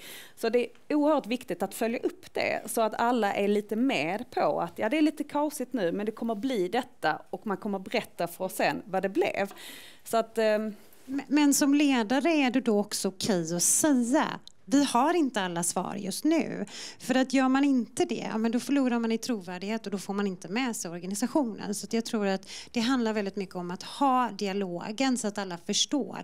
Där borta, dit är vi på väg. Men vägen dit, den är inte helt tydlig. Eller vad säger du? Nej. Jag håller med, Pernilla. Nej, men jag tänker väl i någon slags kaos eller storm så där. Ni säger ju det så klokt att det finns ett antal livbojar någonstans med riktning, mål, ett tryggt ledarskap, en transparens. Det på floskeltoppen då, men liksom att de sakerna finns i ett stormigt hav, ja, men då tar man sig igenom det någonstans. Nu har vi pratat väldigt mycket. Har vi några reflektioner eller frågor ifrån alla kloka? Ja, John. Hej, John heter jag. Tack så hemskt mycket för många intressanta presentationer och ögonöppnande kommentarer från er. Både Häcken och Volvo är ju väldigt speciella företag. De är båda relativt stora inom sina områden som biltillverkare, i alla fall i ett svenskt perspektiv. Och BK Häcken också som fotbollsklubb då. Det finns många små fotbollsklubbar eller andra typer av klubbar. Jag undrar, just med tanke på att i Sverige har vi, och i många andra länder också, mest små företag där debriefing och agilt arbetssätt inte hör till vardagen. Ursäkta? Nej, verkligen inte. Så jag har jobbat och intresserat mig mycket för turism där det finns 1 till 5 medarbetare ungefär i företagen i snitt. Har ni några reflektioner kring det som kan hjälpa dem att öka sitt lärande, som just lider av att de får inte ens medarbetare, och hur ska de utvecklas och utveckla sitt lärande? Ja, jag kan börja. För jag tror att ni har antagligen inte förmånen att kunna anställa och utöka teamet på samma sätt som vi periodvis har haft i alla fall. Och då kokar det ner till att gå tillbaka till varje individs styrkor. Och ha den dialogen, nämligen du medarbetare, Bo. Vad brinner du för? Hur kan vi se till att dina styrkor matchar med dit vi är på väg som bolag? Och hur kan jag stötta det från arbetsgivarens håll? Jag tror att ibland så glömmer man av hur viktigt det är att ha de här dialogerna. Man rusar på, man fokuserar på sina prioriteringar, men man glömmer av vikten i, du var inne på det Anna tidigare, att allt handlar ju om personer. Alla organisationer byggs upp, om det är små eller stora organisationer. Det handlar om individen. Och när man börjar skrapa på ytan så finns det så mycket kunskap i varje individ. Och ibland har man fel arbetsuppgifter. Då kanske man ska byta arbetsuppgifter. Det har jag gjort i ett flertal tillfällen där jag har upptäckt att personer kanske inte passar på den rollen de har just nu. Då har vi kanske möjlighet att skifta över till en annan del. Men det tror jag även att man kan göra i det lilla. För att dels uppnår du att individen känner sig sedd. Och du förhoppningsvis leder det till en bättre utväxling för bolaget som sådant. Så att det skulle vara mina tips. Som jag bara kan skriva under på. Och jag tror egentligen att för att lyckas med en utvecklande miljö, det behöver inte vara att det står debriefing på schemat varje dag, men det styrs egentligen inte av hur stort antal. Alltså, det räcker att vara 2 personer för att göra en relevant debriefing. Eller rättare sagt, det krävs att det är en person. Jag kommer att ha en debriefing med mig själv när jag går härifrån. Vad sa jag som var bra och vad sa jag som var dåligt? Så att det handlar väl snarare om att skapa den kulturen där man gör det till en every day eller every week eller någon gång i månaden i alla fall. Att man skapar det forumet där det blir ganska naturligt att man utvärderar och tittar på vad man har gjort, och man berömmer varandra och man säger att det där gör vi annorlunda. Så att det tror jag inte styrs av storlek egentligen. Jag kan bara hålla med det här att känna sig sedd och hörd och att man efterfrågas. Alltså din kunskap och din erfarenhet är lika mycket värd som min. Och liksom, vad kan vi lära av detta? Och återigen den här klassiska motivationslitteraturen pratar om det, och det är inte bara så att det är studier om stora företag och sådär, utan det är liksom återigen en grupp individer. Så att det var någon som sa att man ska kunna dela en familjepizza. Alltså är det den storleken på ett bolag så behöver man inte en massa så här superstrukturerad process. Det blir en större utmaning när man växer, men att det är liksom över måltiden, att man delar erfarenheter och sådär. Så att, För att spinna på det här med betydelsen av individen då, är det... jag verkar i akademin och ibland så får man ibland får man intrycket av att unga personer tycker att när mobiltelefonen uppfanns, det är då livet började. Liksom. Och alla som är födda tidigare, det är en helt annan del av evolutionen. Så är det annorlunda att ha en lärande organisation med äldre människor än med yngre? Ser lärandet olika ut beroende på vad du har för typ av grupp människor som ska förändras och lära sig tillsammans? Det är ju en jättebra fråga. Alltså, den är verkligen superbra. Och jag tror att det är klart att det är olika sätt. Men likväl så är det lika möjligt oavsett ålder att lära sig. Det handlar ju om att motivera och hur vill du prestera dina sista dagar till du går i pension och någonstans att föda det. Så att, jag tror absolut att det finns, men det är ett annat sätt. Och det sättet vågar jag inte ge mig in på och diskutera här nu. Men det handlar ju om att alltså vi rent teoretiskt och fysiologiskt så kan vi utvecklas till den dagen vi tackar för oss, så att säga. Vi blir ju aldrig färdiga någonstans. Så det handlar väl om att snappa upp det. Då är det snarare viljan eller orken som kanske talar emot det.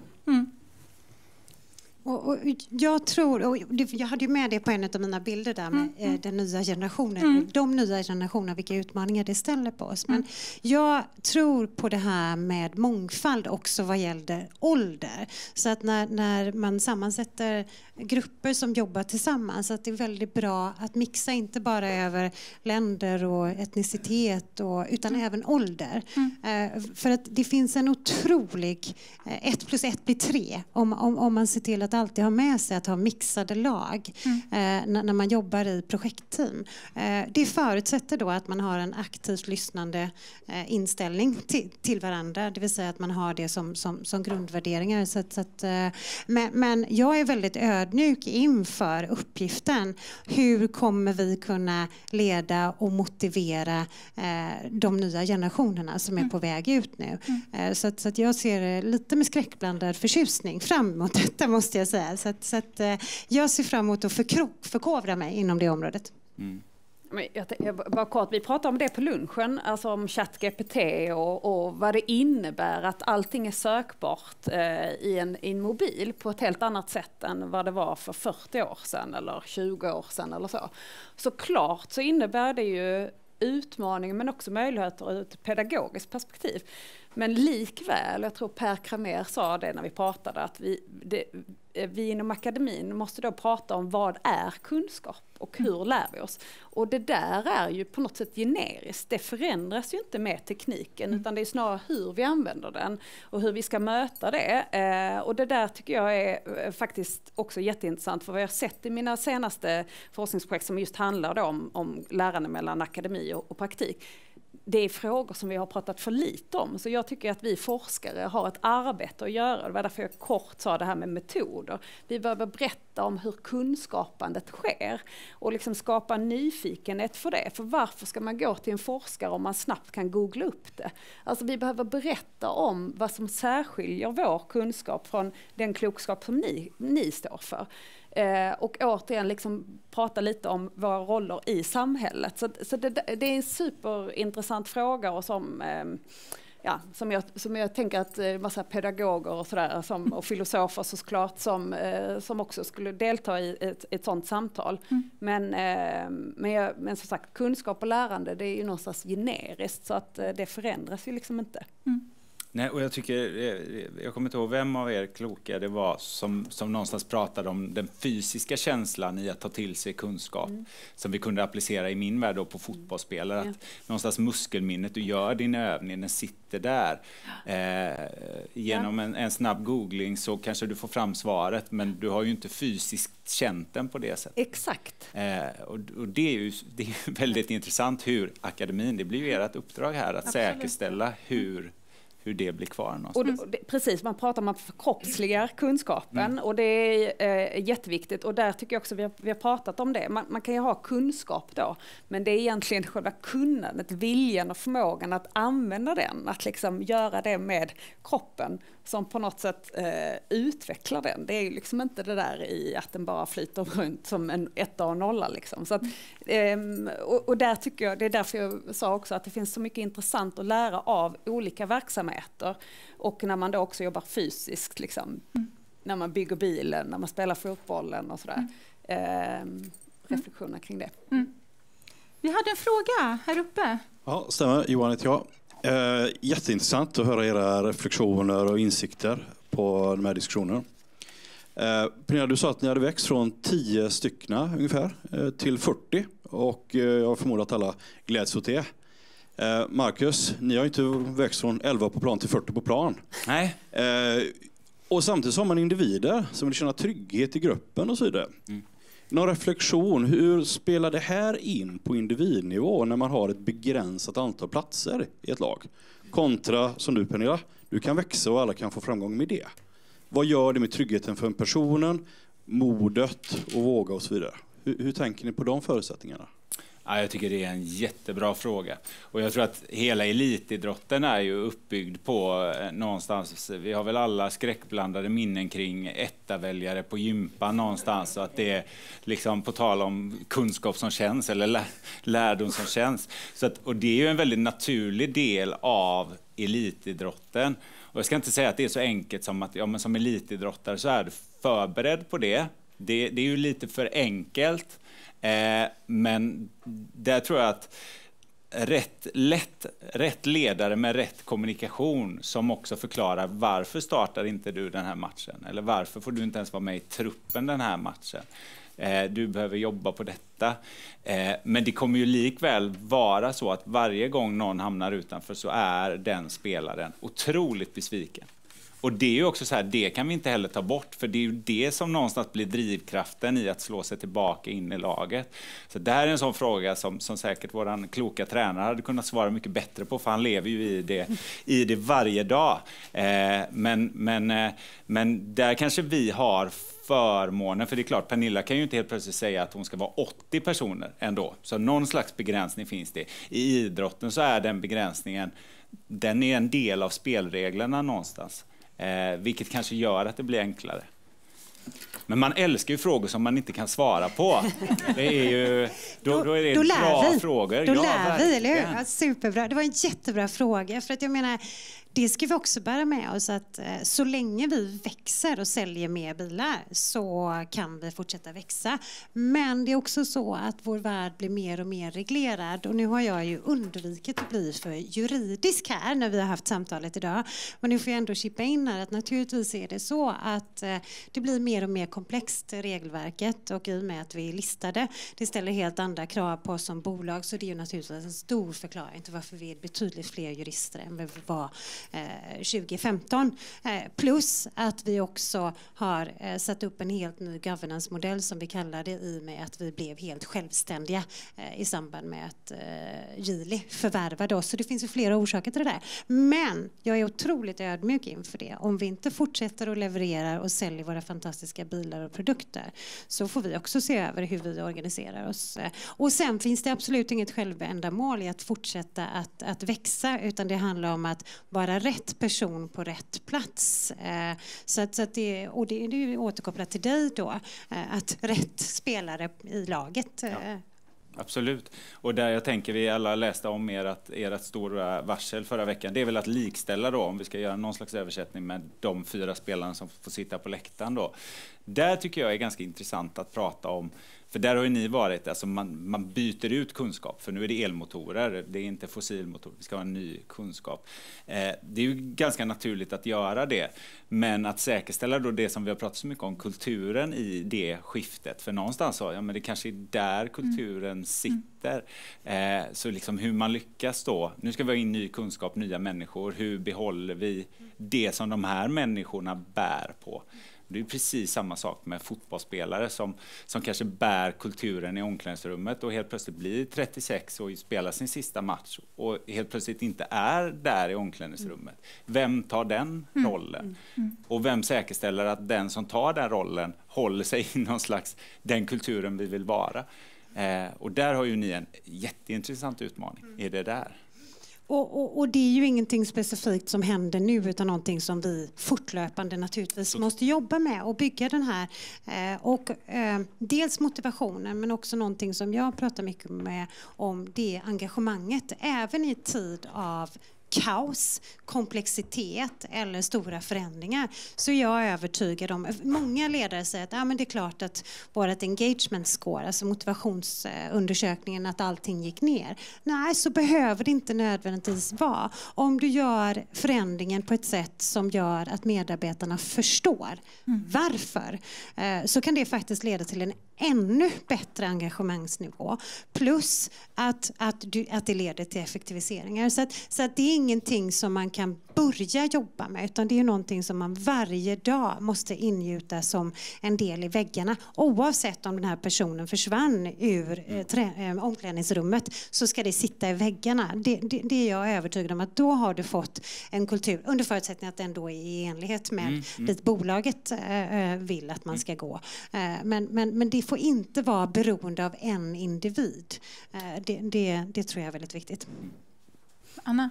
Nej, men jag tänker på flera saker. Dels det här med att det finns plats för alla. Då tycker jag återigen man kan titta på Mannen med Svartling. Där är det ju så att det är inte alla som kan bli delägare. Det är en tydlig så här, upp- eller ut-struktur. Och det är man liksom transparent med. Att det är 5% av alla som kommer in och man har hög omsättning och så. Men vad man istället då gör, och sen finns det säkert olika bilder om det där. Men för jag har frågat om det i mina intervjuer. Och då är det ju så, man vill vara bland de bästa så länge som möjligt. För man vill lära sig yrket. För därefter så har man ganska god karriär i något annat bolag och man ser på sina före detta medarbetare som morgondagens klienter. Alltså så det är också, jag bor då bredvid min granne är MFF-spelare. Så att jag har funderat mycket på det, vem som är med i truppen och så.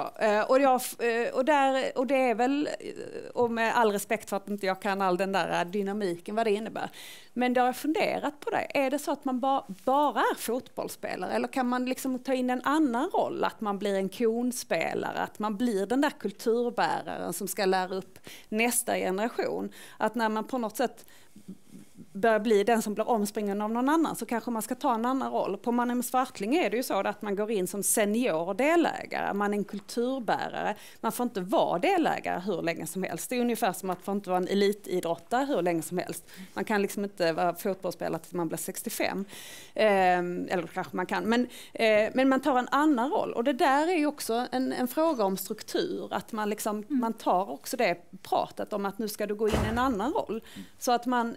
Så det där är intressant, men det finns ju absolut möjlighet att kunna liksom växa i en annan roll och liksom få upp nya. Och se då på de som lämnar som en kulturbärare lika mycket för att skapa den där känslan av det där företaget eller organisationen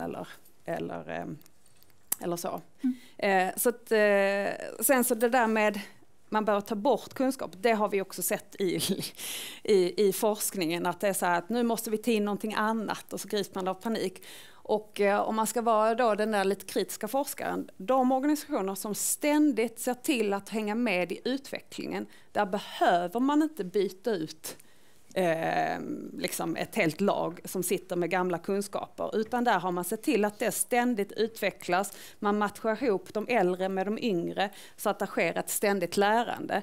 Och då behöver det inte bli så sårbart, för såklart är det ju det att med dem så försvinner det inte bara en massa kunskap och erfarenhet utan också en kultur, och där det då är risk att det blir en annan sorts kultur men med ny kunskap, och ja, då får man avväga det där. Det finns ju ett förpackningstillverkande företag i Lund som just har gjort den omställningen, och det var ju mycket skriveri i tidningarna kring liksom, sorgen kring den här förlorade kulturen. Det finns ju olika berättelser i det där. Man kan fundera på vem som är ansvarig för att man plötsligt måste göra det stora skiftet. Sista frågan tror jag. Martin. Härligt att få sista frågan. Ja. Jag pratar hur länge som helst. Den är Anna, kul. Den är Pernilla, inte fastna. Och Marcus, att det ska inte gå. Men det här är ju lite grann också det här med tålamod och såna här saker. Och att bygga ett lag där man tillåter att våga göra fel. Hur gör man det? Alltså inom fotbollen finns ju inget tålamod. Om ni inte nu vinner i år, som det kanske finns en förväntan på, ja men då finns ju sådana som åker, eller hur? Ja, då det vet man. Men hur bygger man den kulturen som tillåter att det får lov att göra fel? Jag kan snabbt svara, så får ni spela in. IKEA, en av IKEAs 10 värderingar är att våga göra misstag. Det är av misstag vi lär oss. Så att det är liksom kommunicerat. Det är en av deras 10 värderingar. På Magnus Hartling så säger man att vi kan ju naturligtvis inte uppmuntra till att göra fel. För det liksom får lite andra konsekvenser.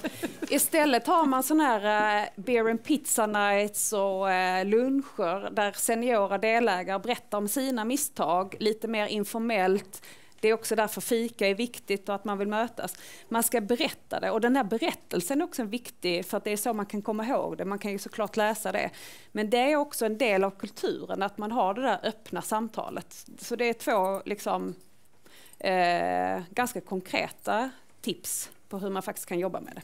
Och jag skulle vilja säga att man får skilja på fel och fel. För att är det lagöverträdelser, då har vi ett visst hanteringssätt på det.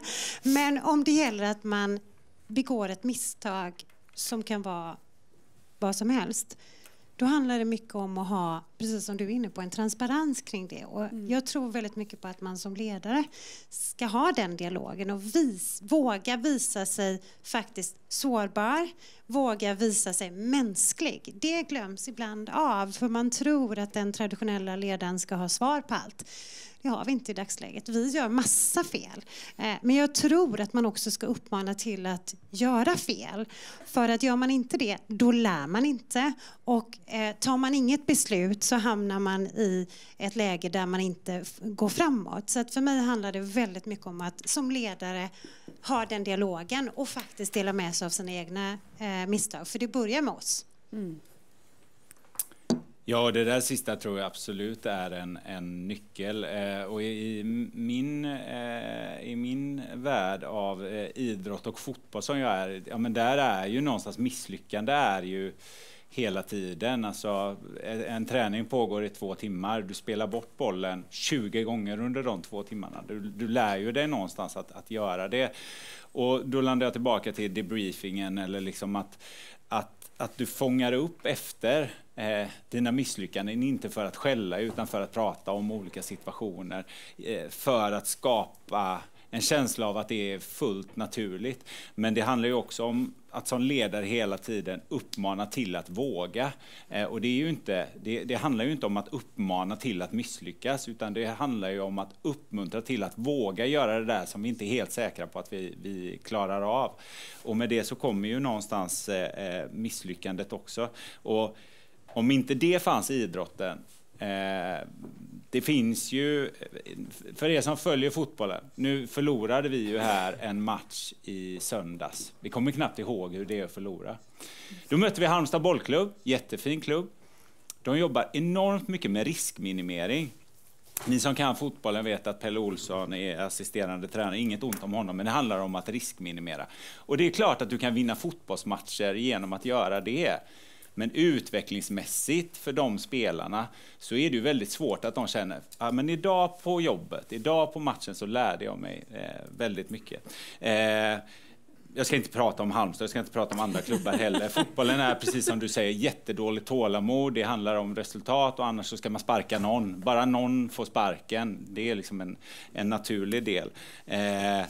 Där har vi jättemycket att lära av det vanliga livet i att våga vara långsiktiga, våga hålla fast vid våra idéer och vid de personerna som vi ändå har valt att ska leda ett lag eller spela i ett lag.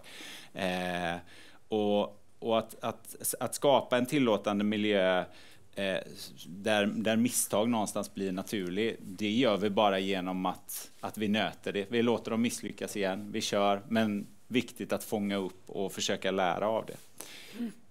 Gud vad jag seglade ut här. Men den det är så otroligt bra fråga. Ja. Hörrni, ni är fantastiska. Ni skulle kunna stå och prata till imorgon. Säkert. Ja. Och det skulle nog vara faktiskt nästan lika intressant på slutet också. Men bara för att avsluta lite grann, runda av, så tänkte jag bara vad jag tar med mig härifrån.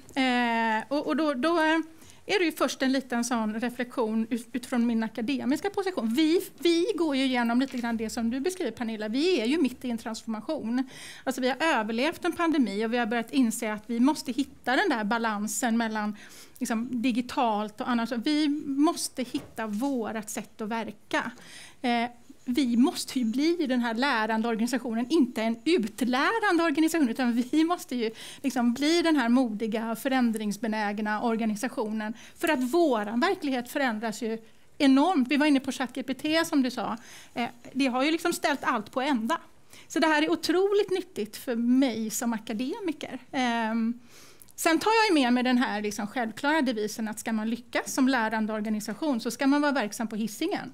Och det är liksom inget som vi kan göra så mycket åt. Utan vi kan ju bara gratulera er som har liksom rötterna i den myllan. Ni kan alltid öppna en filial. Ja, men vi har Lindholmen, va? Så att vi får liksom luta oss mot dem. Nej, men tack så väldigt mycket för ett intressant samtal och tack publiken, för ni är helt fantastiska ni också.